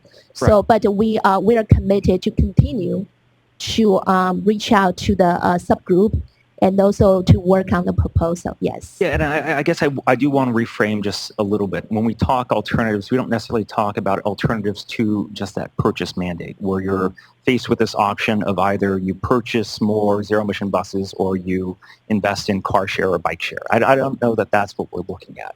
I think what we're saying is a true investment to a purchase mandate. You've got a purchase mandate as one path, and then on the other side, you do have a performance-based approach where, as we've talked about across numerous meetings, you set a certain baseline. You say, transit agencies by this date need to be this much more efficient, cleaner, whatever. But what we're looking for is some feedback from you all, because you've got experience doing this. I mean, we're transit representatives, and of course, folks have some experience implementing these programs, but not necessarily in that policy perspective. That would be helpful. What we're really looking for is some constructive feedback from ARB staff to really build this out. And at the same time, I do want to just make absolutely clear. What we've been asking for across numerous channels is increased funding to make a transition to zero-emission technologies a reality. I was at a low-carbon transportation workshop just the other day, and Proterra and BYD were there, and they were saying, hey, if there's more money for ZEB pilots, let's invest in them.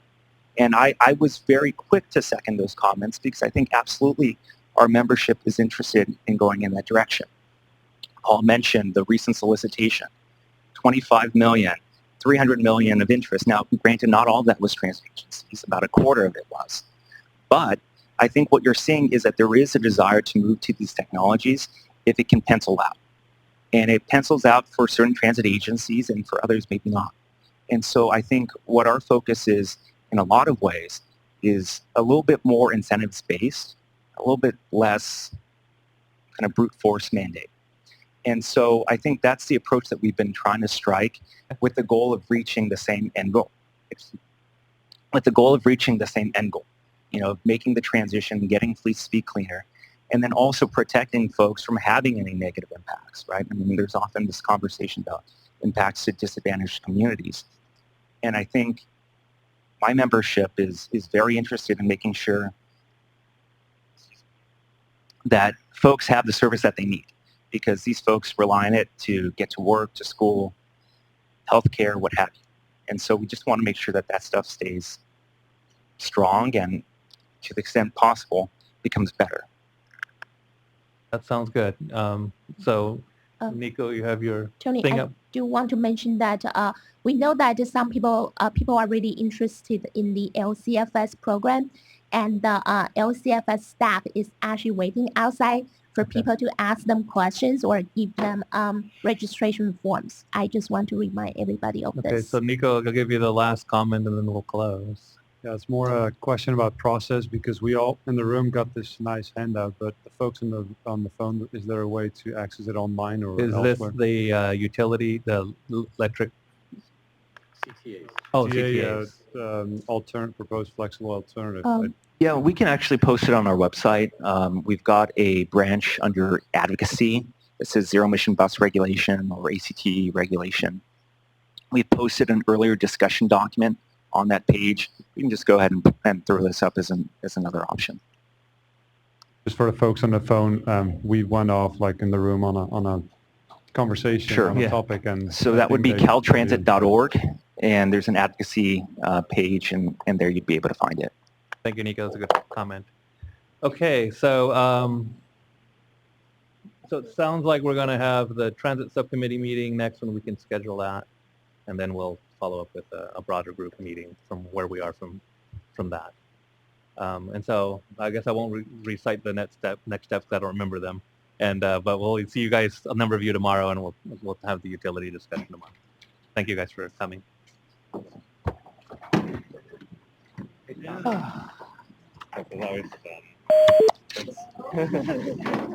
Oh yeah, light duty, right? In terms of California. Yeah. How do you guys across the country? I have questions. Yeah. Oh, across the. No, I'm only interested in California. In California, the equivalent grid for light duty is